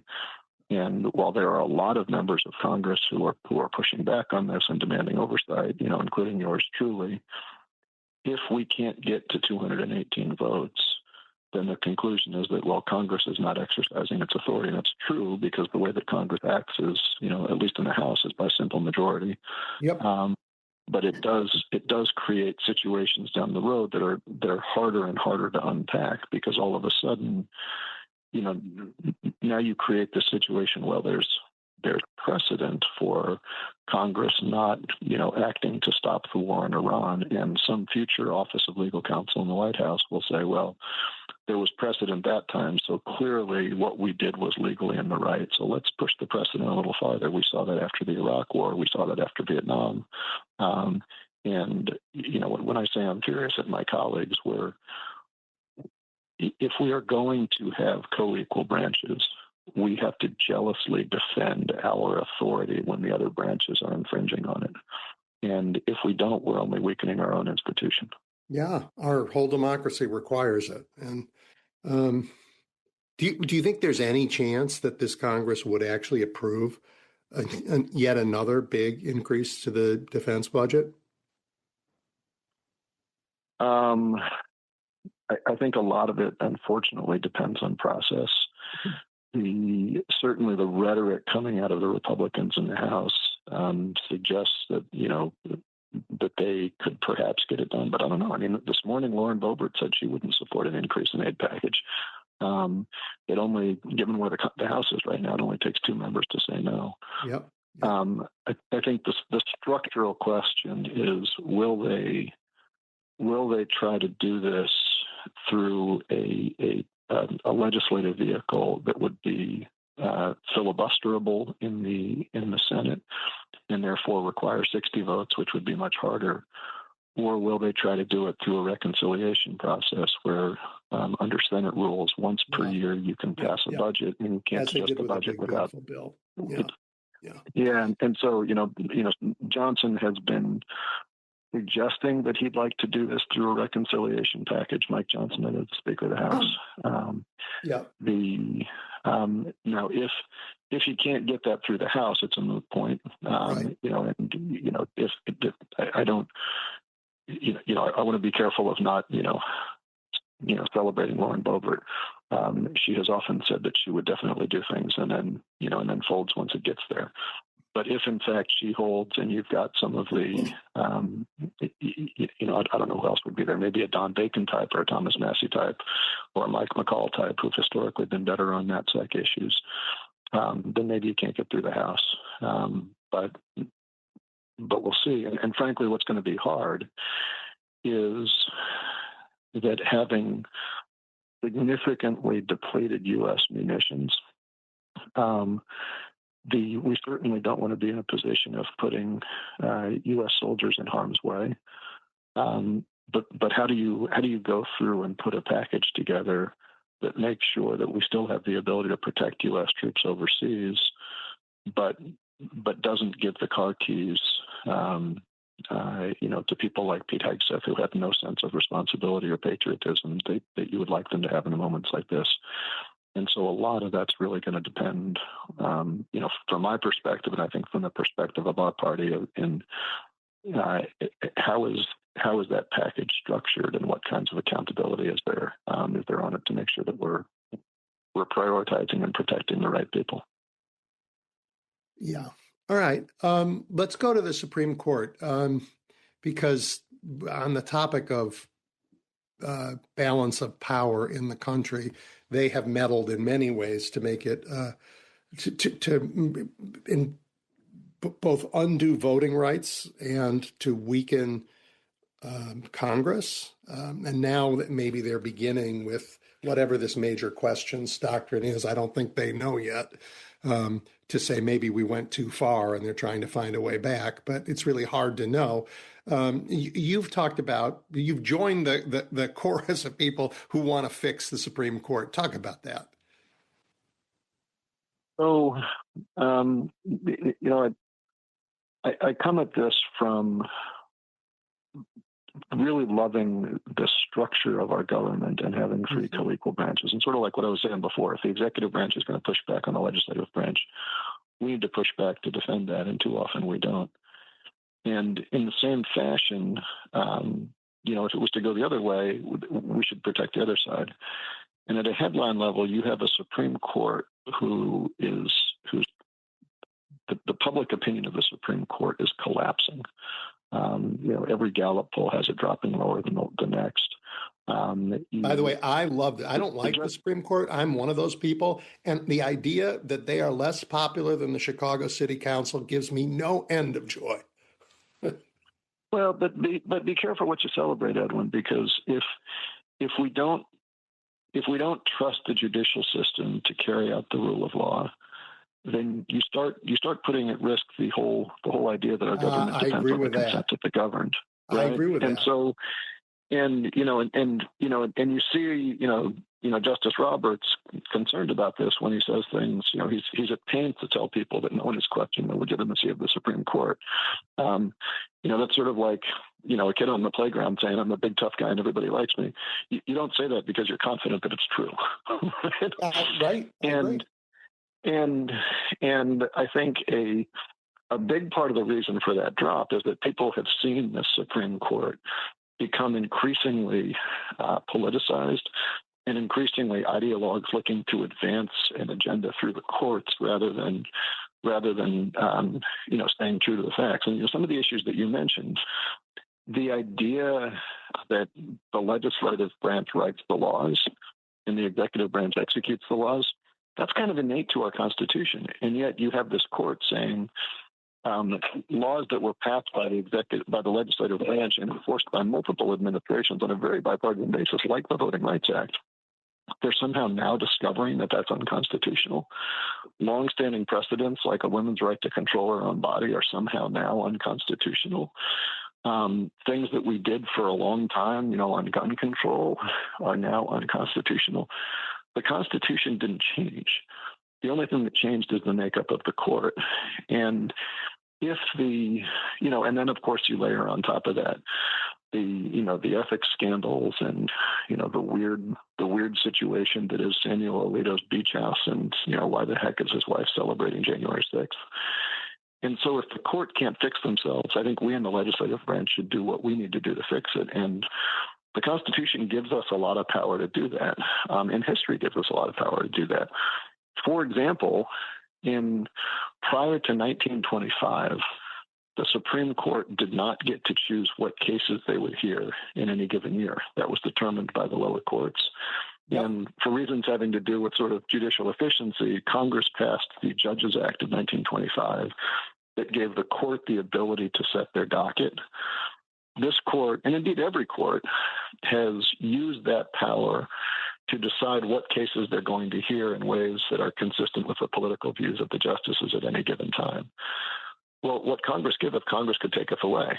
So one of the things I've suggested is, why don't we just go and re-amend that act? And I'm not saying Congress should set it, but we could come up with some structure of, some randomly selected panel of senior circuit court judges who are, wise jurists who could decide which of the cases that were appealed, will we grant a writ of certiorari at the Supreme Court for?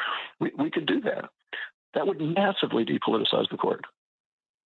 We have the power of the purse, which means that we could, in the next appropriation cycle, if we chose, give the court substantially less money than they ask for and say that we'll give you the balance subject to the following ethics reforms, which make sure that, Clarence Thomas can't go get a fancy RV every time he's considering his next ruling. That shouldn't be very controversial, but if the court can't implement those ethics rules on their own, we could do that through our power of the purse. We have the power in Article 3 of the Constitution. It specifically says that the appellate jurisdiction of the Supreme Court is subject to whatever Congress decides to approve.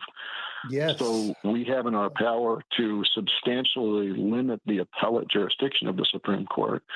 And I've actually introduced some legislation that would would essentially say we're going to create a separate senior appellate court where those judges are selected at random from the 70 or so senior district court judges, so that you couldn't cherry pick rulings knowing that you had someone that was politically attractive to you wearing a robe.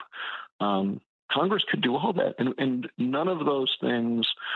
And I'm happy to have conversations about court expansion and term limits, and that's a longer conversation. But all of those processes, even if you got them done, depend on who you think the president's going to be and who the Senate is going to be for the point of appointing new justices. And so that's a much longer play. These are all things we could do right now. And if you agree with me that the court right now is in desperate need of reform, then let's use the power that we have as Congress to make those reforms. So there are a couple of things about this I really like. One is that I totally agree with you. The court is in desperate need of reform, and we need to move on it. But the other is that what you are asserting throughout all of this is that Congress has power. And we've seen the executive branch assert that it has power and use it, and unilaterally and recklessly. We've seen the court assert that it has power and use it to reshape all of American society, and sometimes allow the executive branch to consolidate power while saying it might be illegal, but saying in their emergency docket, we may be illegal, but we'll tell you later. In the meantime, he can do it. These other two branches are asserting enormous power over America, and the branch closest to the people has, for all kinds of reasons, not asserted its power.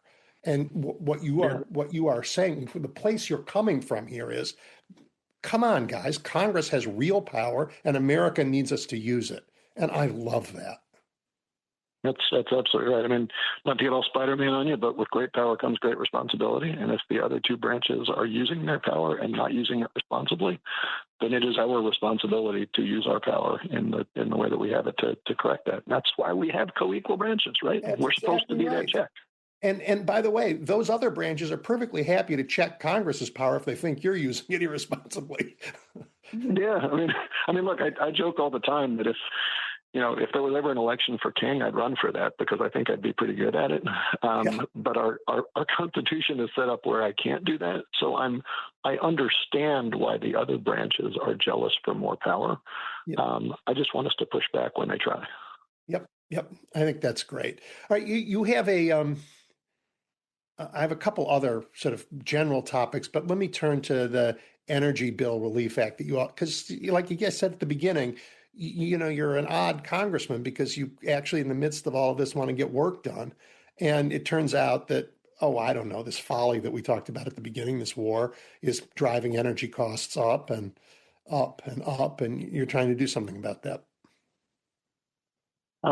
So we just introduced this week the Energy Bills Relief Act, which I'm really proud. When out of the gate, we've got 120 Democratic co-sponsors on this, which means that more than half of the Democratic caucus has signed on to this. I don't think there's certainly no other bill of this scope that's got that much support.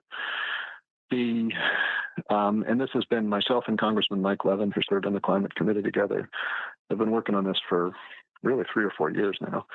And it came out of our work on the Climate Committee when we got all of our climate reports done. About half of those recommendations became the Inflation Reduction Act. But when we did that report, we had some outside analysts who looked at our work and they said, one of the biggest things that's going to pace the success of your recommendations is that we don't build and permit transmission capacity nearly as fast as we should in the United States.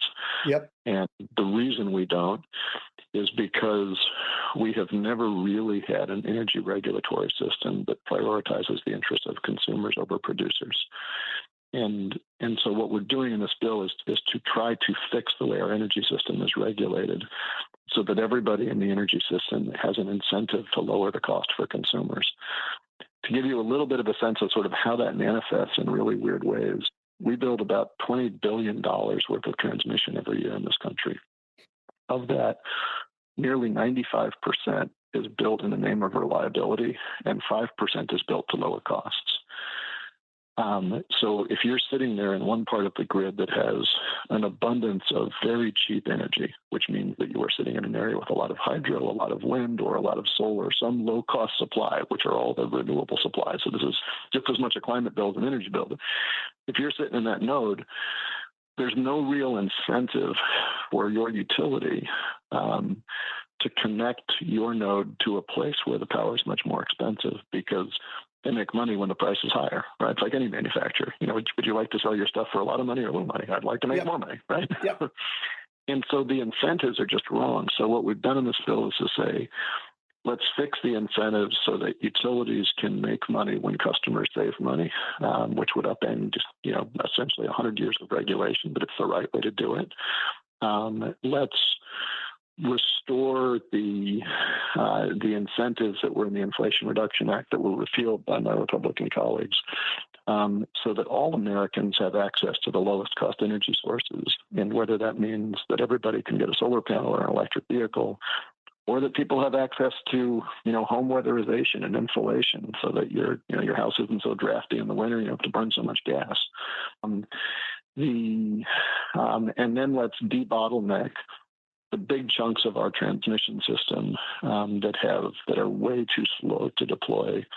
We've got 2,000 gigawatts. That's 2 million megawatts, 2 billion kilowatts, if you think in those terms, worth of generation that is almost entirely wind, solar, and batteries. And it can't get on the grid because it presents a competitive threat to people who know that if that comes online, the coal plant can't compete, the gas plant can't compete. So let's get that stuff into the queue and give people the cheaper energy that they want. If we do all that, we will not only massively reduce people's energy bills, but we will also massively reduce U.S. CO2 emissions. This is just an amazing opportunity to have our cake and eat it too, which is why we've gotten so many of our Democratic colleagues signed on, and we're, I would love to pass it this term. I think, the reality of the Trump administration, who wants the energy prices to be higher, is that it's unlikely. But we're really trying to make sure that a minimum to position this where this can be, the Democratic energy bill going into next term. And when that window opens for a more consumer-oriented energy policy, the hope is that this will be the vehicle. That is spectacular. There's a guy named David Roberts I talk to on the show from time to time. David's an old friend. Yeah, great guy. And he's been talking about these issues with me on the show a lot. And he's been talking about, how do we fix the transmission problem? And he's talking about what you're doing. I mean, it's just fabulous. Yeah. No, David's great.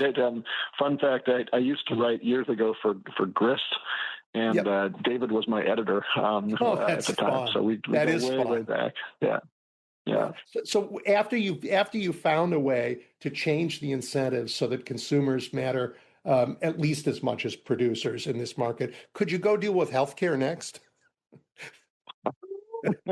The interesting thing is that there's actually a lot of similarities, and I'm not a healthcare expert, but energy and healthcare are they're both markets where sometimes and in some parts of the system, we want robust market discipline so that people can't abuse their position, and there's the price competitiveness and all the rest of that.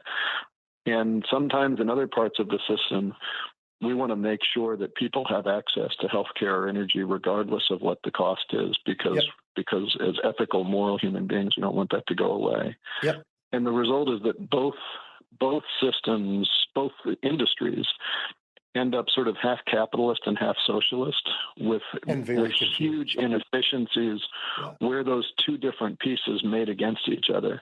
Yep. And they just end up being sort of schizophrenically regulated. And probably always will be, but if we at least acknowledge that there's a certain, floor level of healthcare energy access we want everybody to have, and that system we're not going to put, goofy incentives into. Yep. And then above that, yeah, let's make sure that we reward entrepreneurs for being disruptive and all the rest. But there's always going to be opportunity to fix it. And yes, you have my word that after I fix everything that's broken in the energy system, if I'm still alive, I'll move on to healthcare. Thank you. So look, we've run up against the clock on this conversation, but I do want to talk to you because it's related to energy, but it's also related to our future in many ways about, AI and what that means, both for energy, but also how Congress is thinking about that. We didn't talk about Jeffrey Epstein, and I know Congress is consumed with that. So there are a whole bunch of other issues out there. So I look forward to our next conversation. Sounds great. Always a pleasure to be with you, Edwin. Thank you. And by the way, congratulations on the primary. Oh, hey, thank you very much for that as well. Good to be going back to work. Yep. All right. Take care. Bye. Welcome back to Edwin Eisendrath's It's the Democracy, Stupid on WCPT 820. Hey, everybody. Thanks for joining us. I'm thrilled to be again with my friend Will Bunch. He is the national opinion columnist for the Philadelphia Inquirer. His work is fabulous. And as you can see, he has spring fever. He's out in the park enjoying the weather in Philly because, it's the first day of spring, I think. And things it actually warmed up. It's crazy. Yeah. Well, I don't want to bring you down by talking about politics when you're out on a beautiful day, but come on, Will, how do you think, how would you rate the performance of our war president?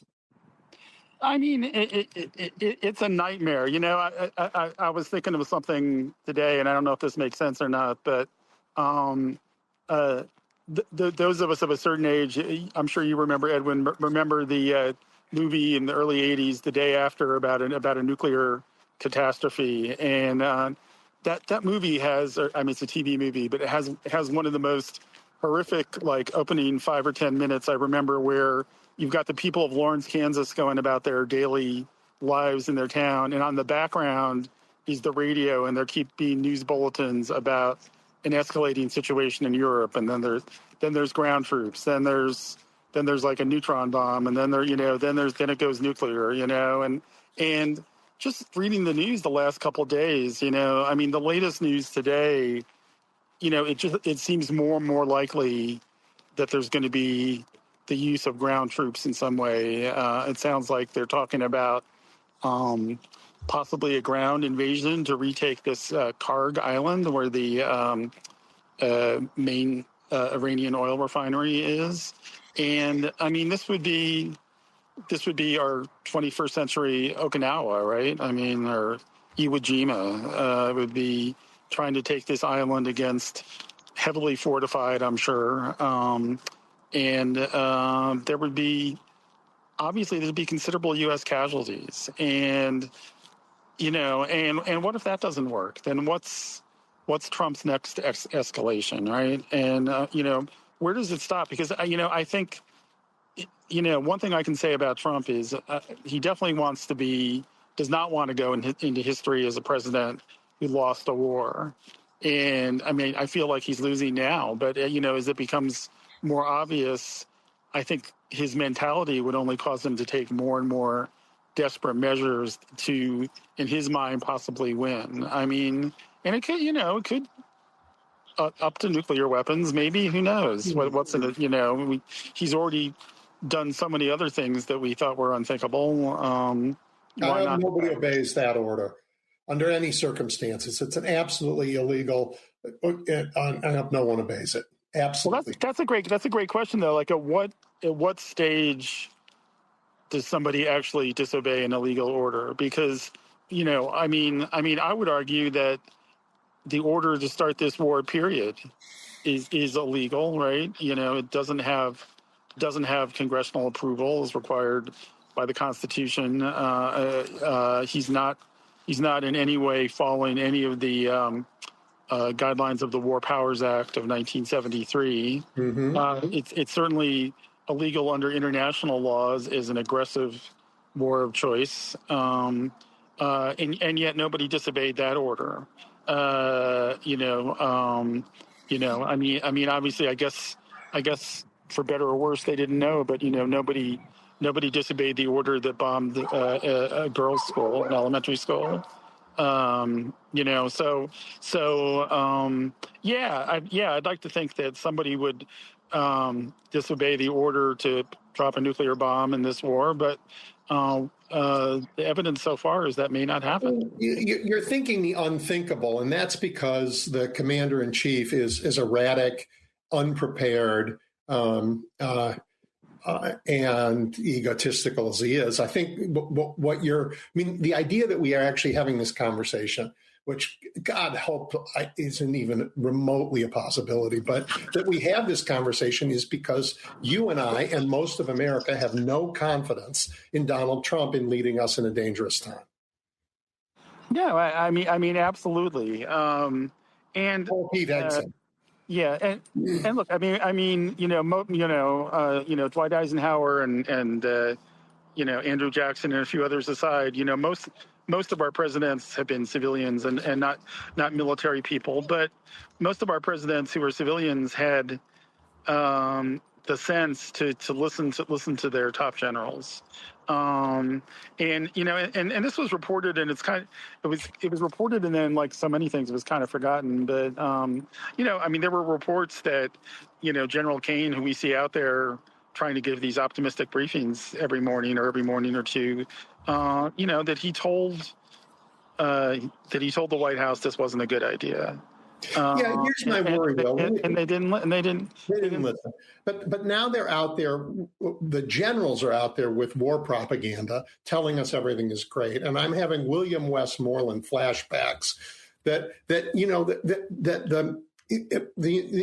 the debacle of the Vietnam War, America turned on its military. It's a dangerous thing. We as a country, the military did not have very high standing, and so.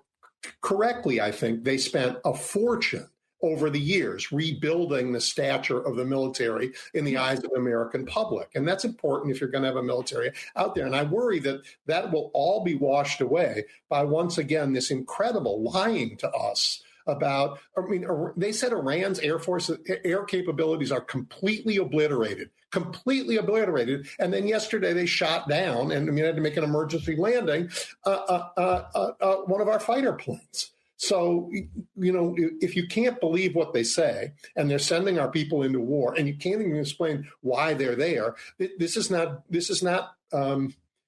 good brand management for the military, and it's terrible for us. Yeah, it was during Vietnam that the phrase "credibility gap" was invented. Yeah. It was invented to describe the wide gulf between what the Pentagon was saying and what was actually happening. And history is just repeating itself all over again. And I think you're right. I mean, I think we could probably. Sorry about that. We could probably do a whole show about the reputation of how the military was rebuilt after Vietnam. Because one thing they also did, they did several things. They made it an all-volunteer army, which is right. Military, which has kind of worked out because the way the job market, the way the blue-collar job market's played out, it's created a career path for people who might not have had one otherwise. But but the other thing that we've done, which we've seen, is for better or worse, there's this amazing reluctance to commit ground troops or put ground troops at risk in any situation, which in a way that's good. I don't want them to be at risk in this situation, but it's led to this idea of how can we vanquish our enemies just firing drones, firing from air, jets that are 40,000 feet above, and minimize risk. And you see in this situation, and I think this war is ridiculous, and we shouldn't have started in the first place. But I also think you're not going to win a war with Iran just from the air. It's just crazy. No one thinks which is what, and I guess that's what, like I said at the beginning, that's now they are considering ground troops and maybe Karg Island, maybe also ground troops to create a canal zone around the strait. Right. Yeah. Canals. That's the word I was looking for. Right. To create a zone. Yeah. And So basically, it is a ground war, and so they reopened it for a little while, and then did they stay? I mean, you can see the ways where this could become another Vietnam, another Afghanistan, because even if those troops go in there and are successful, and even if they conquered Karg Island and conquered the shoreline, do they only do that for a month? Probably not. They probably would need to stay there for longer, and they would certainly be under threat. They'd certainly be under the same types of threats that our troops were under in Iraq. Improvised explosive devices and all of those terror attacks and all of those type of threats would exist the longer they stay there, assuming this could even be successful in the short term. It's just a hideous mess that this president has got us into. And have you been watching Pete Hegseth? As much as I don't know why I laugh, but I mean as much as I can tolerate of him. Yeah. Let me skip to something else. I mean, this administration knows only coercion. It's coercion and leverage is literally the only thing it understands in every possible domain. So you have that in their foreign policy, right? Give me the tariff so I can have leverage over other countries, and then give me the military and I'll use it for force. But they did the same thing here in our country. They're trying to do it with elections by federalizing the way elections work, which we won't let them do. But they've done it with ICE, and you had a fabulous ICE thread today. And I'd like you to just talk about this. This feint of saying, oh, well, you know what, we may not go into other cities like we went into Minneapolis. Well, yeah. Well, I mean, and what I'm thinking, I think what we should be thinking about and talking about is, we certainly have seen what did Nixon's people call it, the modified limited hangout or whatever. We've seen a modified limited pullback from. We've seen a modified limited pullback from what the Minneapolis. Yeah. Right? Yeah. So, because we were in a pattern where they went from Chicago to Charlotte, even though that was very brief. Then to New Orleans, I actually went down and covered that, but that was relatively brief. And then up to Minneapolis, and it was this surge thing, and they were all led by this Greg Bobino character, and the pushback. What happened in Minneapolis was horrible, and we lost 2 U.S. citizens were murdered there, and nobody wishes any of this had ever happened, but it did create the people who justifiably just won the Kennedy Award for their courage in Minneapolis and St. Paul, did something amazing, and they cast attention to the country and to regular everyday folks on just how horrible this is, and that no, this isn't really what people wanted. Even people who thought they were voting for some kind of deportation weren't voting for this, it turns out. And so what we've seen, so Bovino is out, Kristi Noem, for a variety of reasons, is out, and which means if she's out, that means Corey Lewandowski's out, right? And hope so. And there has not been a new high-profile Minneapolis type thing. Now, I want to be very, people jump over. It's not a victory. It's not. If anything, it's a bit of a change of tactics. I mean, think of it this way. I mean, there's various levels of ICE functionality and horrificness. Minneapolis being the worst. And then there's like the normal background level of how immigration enforcement was like when you had Democratic presidents or whatever. We're still probably closer to Minneapolis than to the pre-Trump baseline. And they're dying in ICE custody. I mean, incredible. Yeah, right. Well, right. You've got over 70,000 people in custody, and people are dying from tooth infections. They're dying from suicide. They're dying. Well, they're asking us to trust them. Oh, we've changed our strategies, and we know those strategies got them in political trouble, and so we're now in a pre-election period, and they're saying, oh, we're changing our strategies. But what they won't do is change the law to ban them from doing it. They won't say, these Republicans, hey, we're willing to reopen the government, and we're willing to do it by conceding that ICE will follow the same laws every other police force in the country, and they refuse to do it. I don't know why we would ever trust them.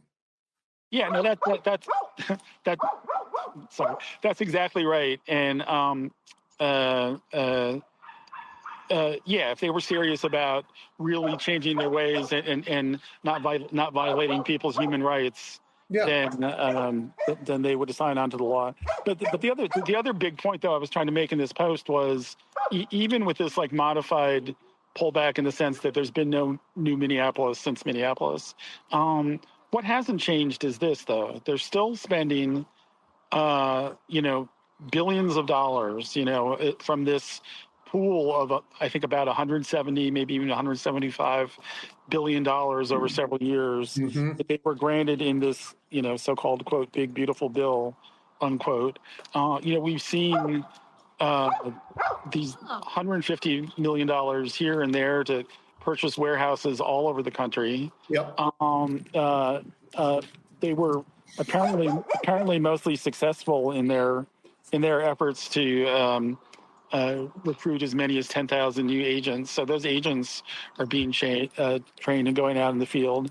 So something's got to give. And let's say, I mean, the best case scenario is still bad. And my point on that is the best case scenario is they're really serious about not doing another Minneapolis. They're going to scale back. Fewer people are going to be arrested, which is great. That's all what I mean, it should be even fewer, but that's what we want. But then the question is, well, what's going on with all this spending, buying these warehouses? And one thing, and I didn't really get deep into this in my thread, but I mean, there was kind of a stunning NBC News report yesterday about Corey Lewandowski with people from the Geo Group, and God knows the Geo Group aren't heroes in any sense of the word, but sources inside the Geo Group said they were basically being extorted for money, for bribe. I mean, it's not even like, I mean, this wasn't even subtle. I mean, this was like, old fashioned, like 1920. Anytime these guys have an opportunity to grift, they're going to grift. This is the most corrupted. Well, I guess there's one more topic I want to talk to you about, and it's related to how corrupt these people are. But an ICE, before we move off of this, like you bet, how they're spending the money is lining their own pockets, and thank God, because I'd rather have them do that than have them actually build a network of concentration camps. Yeah, I'd rather have a corruption scandal. Than a Holocaust, right? So maybe the silver lining to the incredible screw up of the Trump administration here in Iran is that when they come to Congress and say, I need $200 billion more on top of the $1 trillion that we're already spending on defense to replenish our missiles, Congress can say to them, great, take that money that we gave you for ICE and CPB, that massive $150 billion that we gave you just a few months ago, and move it over. If you want it, take it from them. I totally agree with you, although I'm kind of reluctant to propose that because I would rather see the war end and get no Me money. too, by the way. Right. I mean, look, if a benevolent dictator could come in tomorrow and change everything around, you would take that $170 billion and just think of what you could do with. You could just think of what you could do with that. You could restore the insurance benefits. And, give everybody affordable health coverage again. Absolutely right. And hire IRS agents and make the wealthy pay their taxes. Yeah. And you'd have money left over for things like student debt or other social problems that actually need to be addressed and not trying to find more Tomahawk missiles to drop on elementary schools in Iran. I mean, it's just... the priorities are so out of whack and out of whack, right? Yeah, and all of which benefits. I mean, they're taking away the sanctions on Russian oil and on Iranian oil. They're so worried about the price of oil, they're going to give this gift to the. I mean, it makes no sense at all. None, certainly not for our strategic health or our physical safety in a dangerous world. And Europe should be enormously pissed off about his gifts to Putin, turning his back there. But I want to ask you, about something else, because I think you wrote about it. Trump's pardon scams. because it's just related. When you think about what you need in a commander in chief, a little bit of integrity goes a long way. You got to be able to believe that some of the decisions he's making are actually for us.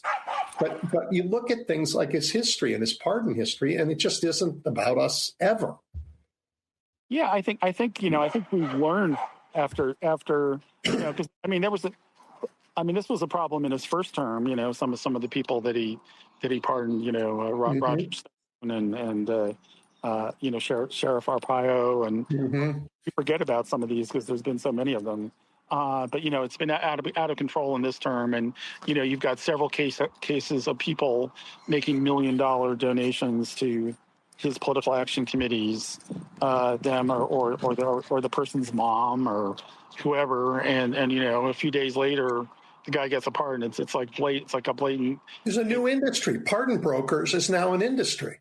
Yeah, and what you're referring to, what I wrote about was in a piece I talked about this New York Times expose, which there's so much going on. There's some really good stories that are just getting lost in the ozone, and this was one of them. But and part of it, there's some murky details about this. But basically, one of these pardon brokers who basically seems like a kind of a mob type person, a guy hired him, and the guy paid him $100,000, and the guy thought he was getting $600,000.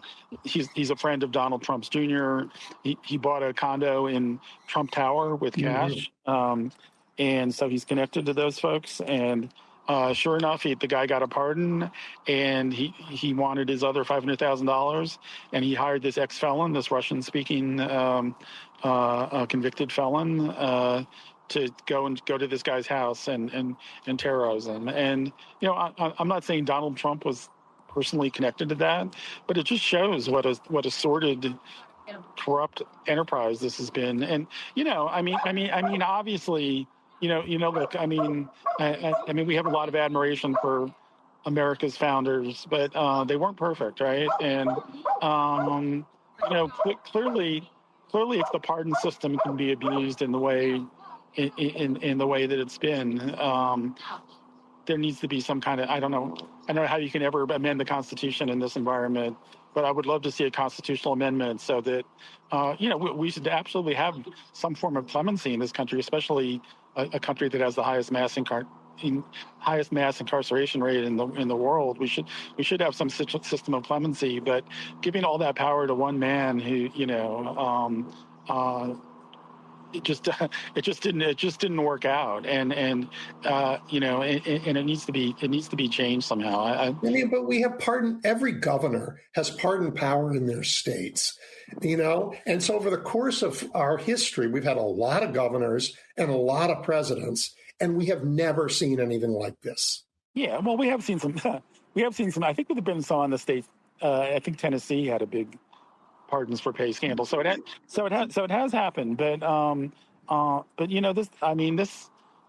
this system shouldn't be allowed to come. Basically an entire decade of criminal justice, or let me put it another way, an entire decade of white collar criminal justice has been completely undone on both levels. The guilty have been freed, whether it's the January 6th people, a number of Republican people, ex-congressmen, Republican elected officials, and a number of Republican donors, crypto people, and all of their convictions, all of the hard work the prosecutors went through, all the juries who, of their peers who decided their fate, all of that has been thrown out the window by one man.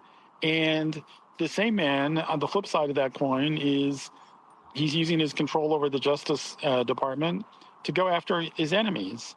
Now, again, it kind of a Minneapolis type situation. Again, is there is some resiliency in the American system.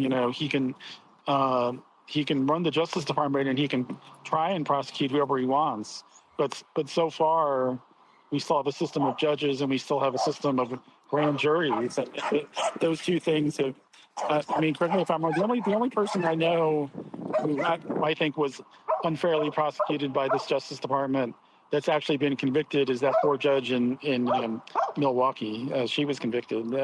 So there has been one case, but in every other case, these people, most of them aren't getting charged. Most of them are having their charges tossed out, or they're not getting indicted. Yep. Or Yep.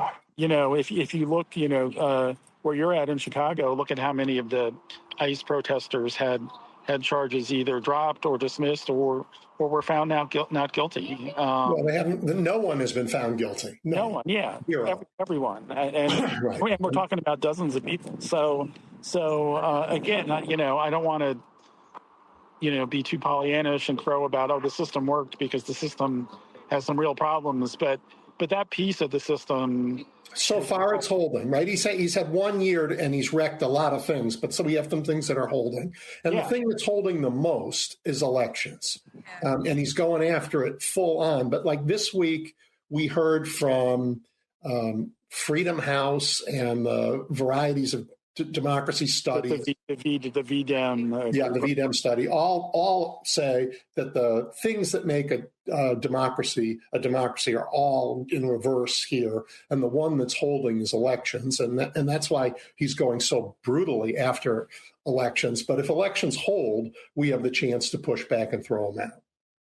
Yeah, and what there's basically two kind of general approaches to screwing with elections, right? One is what they have been doing, but even more so, which is voter suppression, right?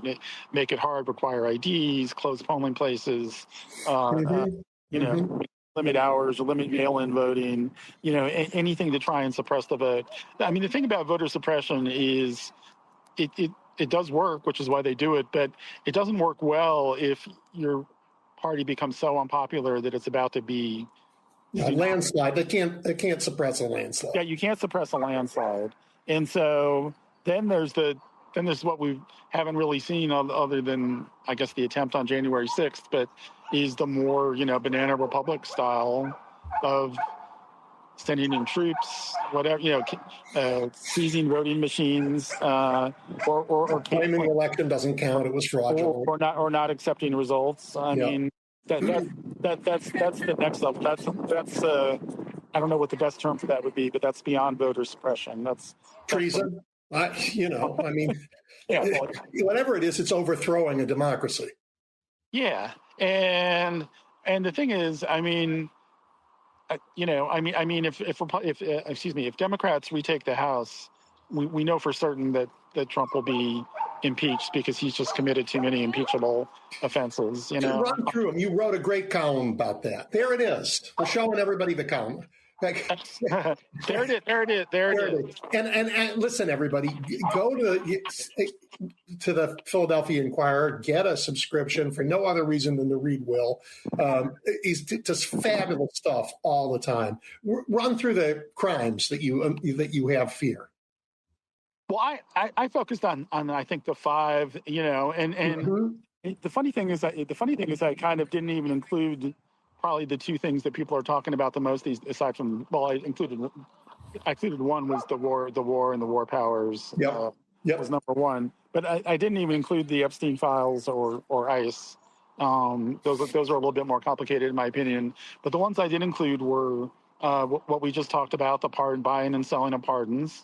Number two, number three, just the emoluments, right? The massive enrichment. He's seen. I've seen. It seems like it's agreed that his net worth is up to $6 billion now. I've seen different numbers on what it started from, but he's either made from $2 to $4 billion off 1 year of the presidency, and that's not. I think that's not even counting the hundreds of millions his family members have made. So that's number three. Number four is also we talked about, using the Justice Department as a weapon to go after his enemies, and because I don't have the piece in front of me, I'm now forgetting. That's all right. Listen, I think you're right that the Dems will impeach him. I hope, and you and I differ on this a little bit. I hope we don't have one hearing. I hope we don't spend any time on it. I hope the House draws up a bill of impeachment and says it's obvious to every American and sends it over to the Senate. And the Senate can either the Republicans can try and save him again if they're still there, or they can impeach him and try and get rid of him if there's 60 votes.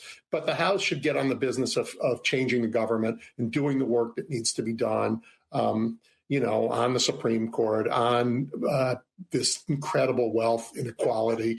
They should do the work we need to do and hand that impeachment bill over. It doesn't need a whole lot of argument. The country's seen it. We know he's a crook. We know he's, Yeah, we might differ a little bit on that because I do think there's a utility in having some public hearings. They have the trials in the Senate. They got to have a trial. There's got to be at some point. South Africa and some of these other countries had their Truth and Reconciliation committees, right? Yep. I mean, it's horrible to say, but we have reached that point where we need to have some type of Truth and Reconciliation process in the United States, and it may not be called exactly that or be the same as those other countries, right? But maybe the impeachment process is a process to not just take an action against Trump, but also to use those hearings as a vehicle to because I think why did I'm not making a one-to-one analogy here, but why did we have the Nuremberg trials, right? I mean, we all knew that the Nazis committed war crimes, but part of the Nuremberg trials, I think, was to show the world, create a body of record, and and to create a body of law that 75 years later, people are going to the movies to watch Nuremberg, right? Yeah. Because that it's still relevant, or newly relevant. Will, I really appreciate your time. I know that you are taking it while you're out with your fabulous dog, and so and enjoying this day. And we'll talk again soon, I hope. But enjoy the day in Philadelphia. All right. Well, thanks for having me. Enjoy. I hope you're having the same good weather. And we are. I'm looking forward to getting out in it. Yeah, get out there. So, All right. It was great talking to you again. Great to talk to you. Take care. The Sports Cubicle. Economics professor at Smith College, Massachusetts, Andrew Zimbalist. When Chicago is approached, or Illinois is approached for new public funds to build yet another stadium, it shouldn't be, hey, this is going to be an economic boon for the city. It's not going to be. It should be, how much is it worth to us culturally to keep these teams here? The Sports Cubicle with Mike Mercado, Devin Tingle, Dan Marver, and Paul Shivari. Sunday nights, 9 p.m. on WCPT. You're listening to WCPT 820 because facts matter. Welcome back to Edwin Eisendrath's It's the Democracy, Stupid on WCPT 820. 773-763-9278. I am taking your calls, and Jim, start us off. Hi, Edwin. How do you sue a university for anti-Semitism? How does that work? Is there a Geiger counter when the kid comes to class to say who's anti? I mean, this is the most preposterous thing I've ever heard in my life. You're going to sue a university for anti-Semitism. What about you name it? I mean, what do you put a Geiger counter around the person's head and find out what he's anti? I mean, is this insane or what? Tell me the truth. What do you think? I think I think there is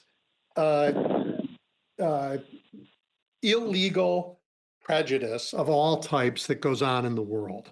I think the particular case that they're talking about here. We know of course that. We know it. We know that. There's anti-everybody. That's not the point. But a university. But what are you suing a university for? Well, universities can break the law, but in this case they didn't. Break the law? If you've been to university, when did they break the law? I've been to the university. They never broke the law when I was in the university. They never talked about anti-Semitism, anti-anything. There have been seriously, examples. What is the point of this? What is the point? Well, just let me back up. There have been examples. For instance, the universities that that for years didn't admit black students were breaking the law. We know that. We know Right. that. So you can sue universities for all kinds of prejudice, including anti-Semitism. But in this case, this is just, I mean, Harvard is not guilty of this. And what they have done is they have refused to bow down to Donald Trump. And that is why they're being sued. Why are they pushing this, Edwin? What is the motive behind this? I don't understand the motive. Because higher ed is what if you study autocracies, it is, universities are one of many places where society determines what truth is.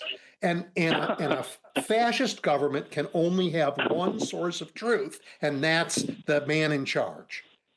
That's it. We know. We know that. Whether it's a university or a media company. We're heavily involved in that. We know we're heavily involved in that. But this is absolutely bizarre that they're suing Harvard for anti-Semitism. It's insane. It's the most insane thing I've ever heard in my life. The chairman of their board is Jewish, and the president of the university is Jewish. So absolutely. But Edwin, let me tell you something. God is my witness. One of the stars of their basketball team is Jewish. So go figure. Yeah, but listen to this, Edwin. I went to the racetrack for 50 years, and my best friends were Jewish, and they were the greatest guys in the world. I never thought of them as Jewish people. They were good friends of mine. I didn't. You know what I mean? I mean, that's the way I live my life. That's the way I live my life. But the same with any Homo sapien. I don't think of it that way. I think of them, are they good people? Are they good scouts or not? Anyway, Edwin, thanks for taking my call. Thank you. Of course.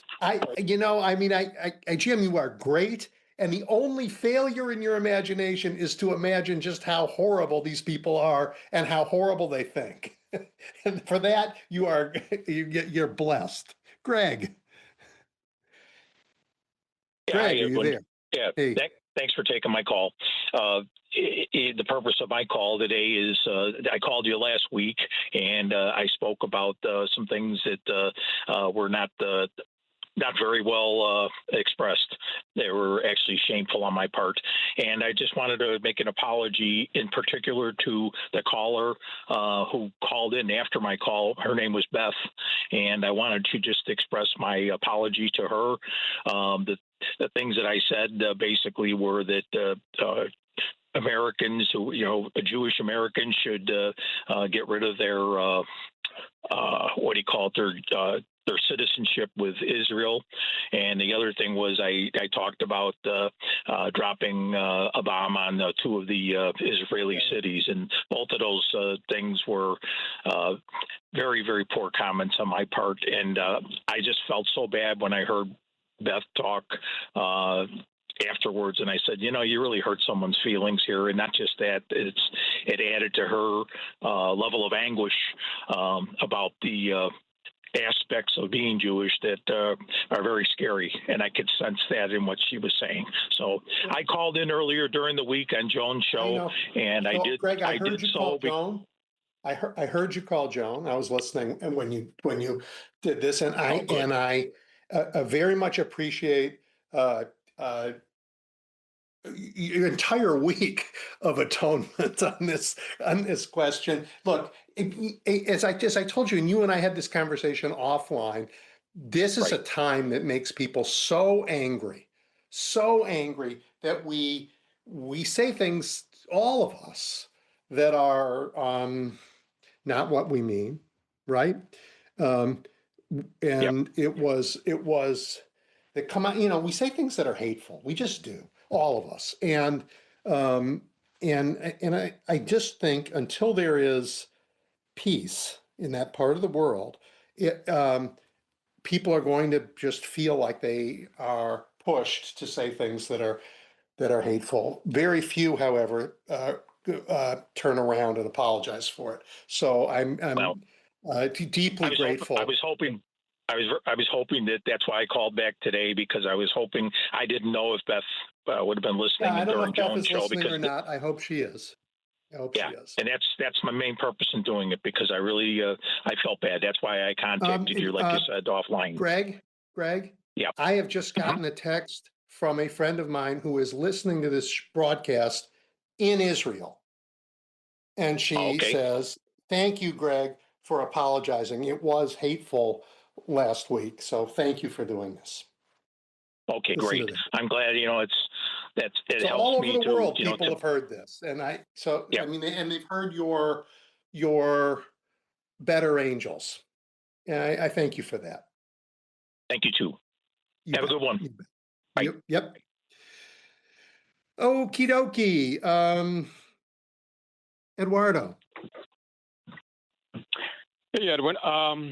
I saw this on 60 Minutes last week. Euroenvironment. The guy's name is Wahid Nawabi.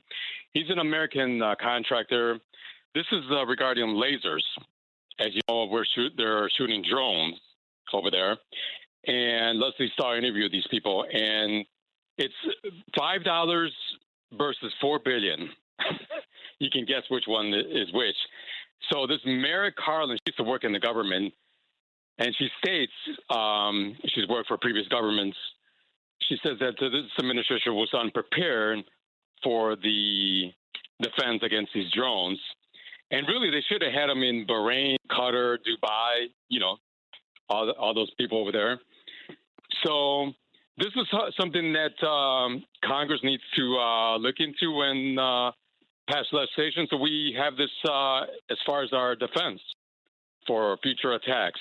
If we ever have any military engagements in the future, we're able to defend against things like drones if we have this laser technology developed. Yeah, there are all kinds of technologies that are good for fighting these drones. The Ukrainians have developed some pretty good technology, in part because they face those very same drones, right? Yeah. So, the only thing I just want to be sure you're not saying, Greg, is that like Congress has given the Defense Department in the big, beautiful bill another $250 billion. So their budget is now $1 trillion. I think they can find a way. Well, not for missiles, I'm sure, You're not saying give them another $200 million to do it. No, definitely not. Okay. Right. Right. Just making sure. I mean, there you go. I mean, $5 versus $4 billion. I mean, what a joke. They should figure it out within. There you go. There's your answer right there. Yeah. Yep. Thank you. Really appreciate it. Thank you, Edwin. All right, Nancy, I'm ready for you. I hope so, because boy, if your show today didn't prove my point, and I will continue to keep saying it until we get into our civil war and hopefully win. And was that Sean Casten you were speaking with? Yes, it was. Thank you. He's my representative. I like him. You did good. He's a terrific congressman. Yes. I have a little argument about how the Democrats screwed that up, too, when he and Marie Newman were, fighting for the same seat. Well, redistricting is tough, and sometimes you put two Democrats in the same district. That happens. But in this case, no. What they did was expand the district, made it too big, instead of splitting it and having both of them run and getting rid of a Republican. So in the long run, they accepted another Republican rather than put in two Democrats. But anyway, that's not why I called.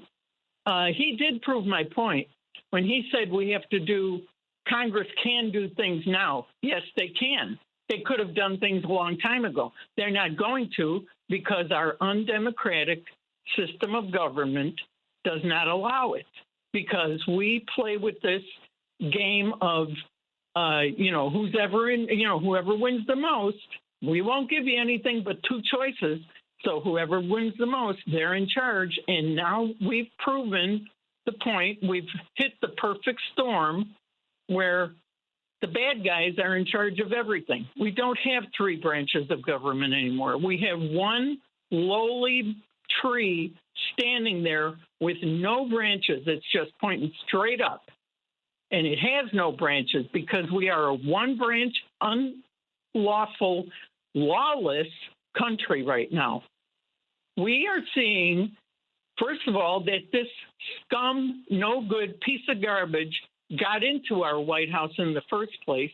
And all the Dems did, because it's only an undemocratic two-party system, all they did was stand by and watch him destroy us. He destroyed our White House. He's destroying our country. And I shouldn't be saying he, because it's not just him. It's the entire, you know, who I hate even more than I don't hate. I'm aggravated and discouraged with what I'm supposed to be represented by. I am not being represented, and most of us aren't. And why? Because we are no longer a 4 million person country, citizen country. We are close to 400 million, 100 times more, and yet we are still governed by an undemocratic two-party system. We are not a two-party country. And then I'm told, well, the Constitution only allows for that's parties. actually, I know that, let me interrupt you. I know that was said on this show, but it's not really true. The Constitution does not limit us to two parties. Okay, then why are we still all these years? It's not just, it worked for a long time, and now it doesn't. We're going to have to seriously think about how we govern ourselves in the future in many aspects, though. From the party system to the courts, all of it requires very serious thought, which is why this election cycle, in addition to beating these guys, we have to elect a few people who are really like Madison and Monroe were. They think about governance, because we have some serious governing questions. Nancy, I grant you that. I don't know what the answer is myself. Multi-party systems don't. I mean, there are a lot of countries that are multi-party systems. Where it has failed. I'm thinking of. Wait a minute. Can I please respond to that? When I talk with some of my friends, they say too, it's no better in Europe and it's no better, then I ask them, they're paying a lot higher taxes, blah, blah, blah, and all this stuff. And if we tax the billionaires, which there shouldn't be over 900 of them in this country, but that's another, law that we never enforce. When I say to them, okay, what are you paying for health care? Are you going broke if you get a serious illness? What are you paying for education for your kids to go to college? What are you paying? When I ask them all these questions and I say, you know what? Europe has all those things. They don't have to go broke trying to save their lives. No, I wasn't actually thinking of Europe just now. I was thinking of Israel, which has lots of people who feel like you feel, who feel like they're not represented. They protest in vast numbers, but they feel like, a bunch of minority parties get together and govern, and a majority is left out. So I'm just saying these governing questions, Nancy, are really complicated, and we need really smart. Well, Democrats are not a united party either. They're not one party. No, we are not. We are not, and that's okay with me. And instead of a bigger tent, we should be having more tents. Not a bigger tent. I'm going to let that be your last word for today, because I want to get a couple others in before we go. But as always, thank you, Nancy. You're not going to let this go, and I appreciate that. Steve.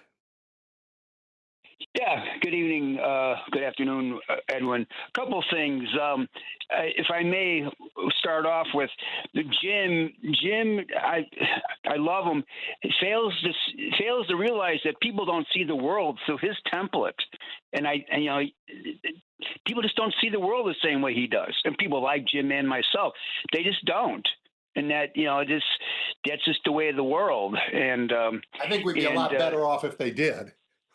Yeah, of course, exactly. It's my point. And Nancy, I love her passion, but it's more positive than that, quite frankly, Nancy. And anyway, but I want to talk about that knucklehead, craven douche in the White House who insulted us and the Japanese people by that Pearl Harbor statement yesterday in the office, in the White House, in the Oval Office.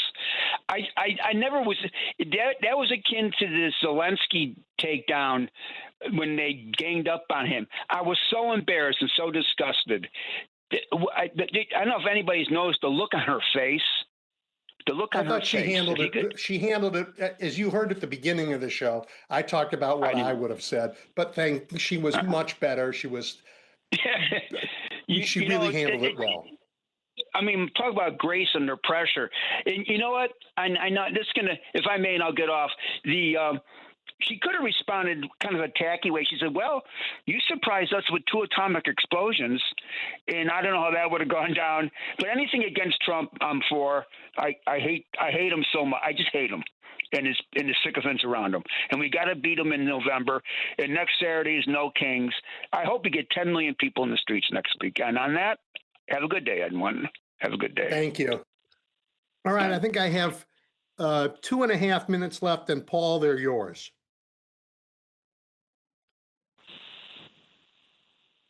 Okay, well, I have a screaming headache at this point. This program is okay. I'll try to get to 2 things quickly.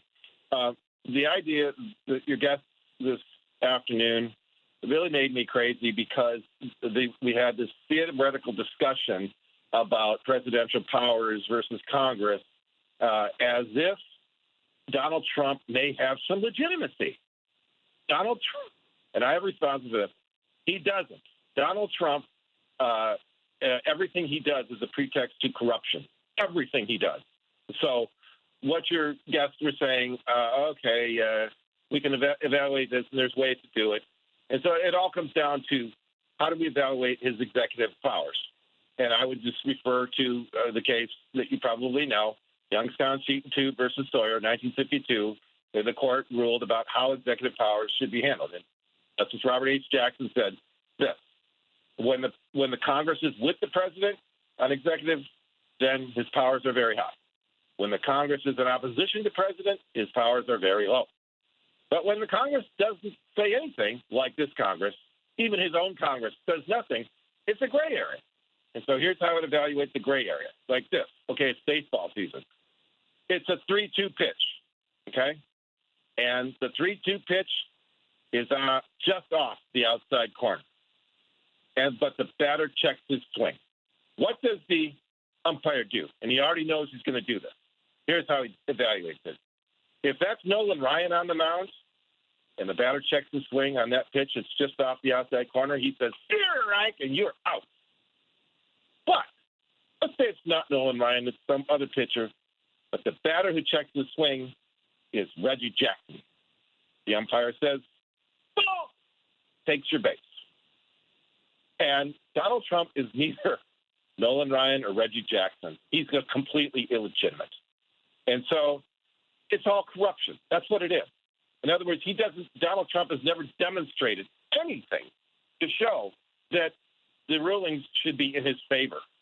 He's demonstrated nothing, even the gray area, that the rulings, he does nothing but lose in the court. Oh, by the way, one of my colleagues just yesterday I met with coffee, and he said he was reading a book about January 6th, and the one thing he didn't know about the immunity case was that he lost in the federal district court, Trump did, and he lost in the Circuit Court of Appeals. And John Roberts went out of his gourd. He was furious. That means that John Roberts has got to go. John Roberts. We've run out of time. I appreciate your comments, and the only thing I want to say about them today is that you're dating yourself with your knowledge of pitchers at bat. There are some new ones that you could use. I know. All right, everybody. Listen. Yep. Okay. All right, everybody. Look, have a great week. Kings is coming up. Make your plan. Figure out where you're going to go. Get ready. Show up.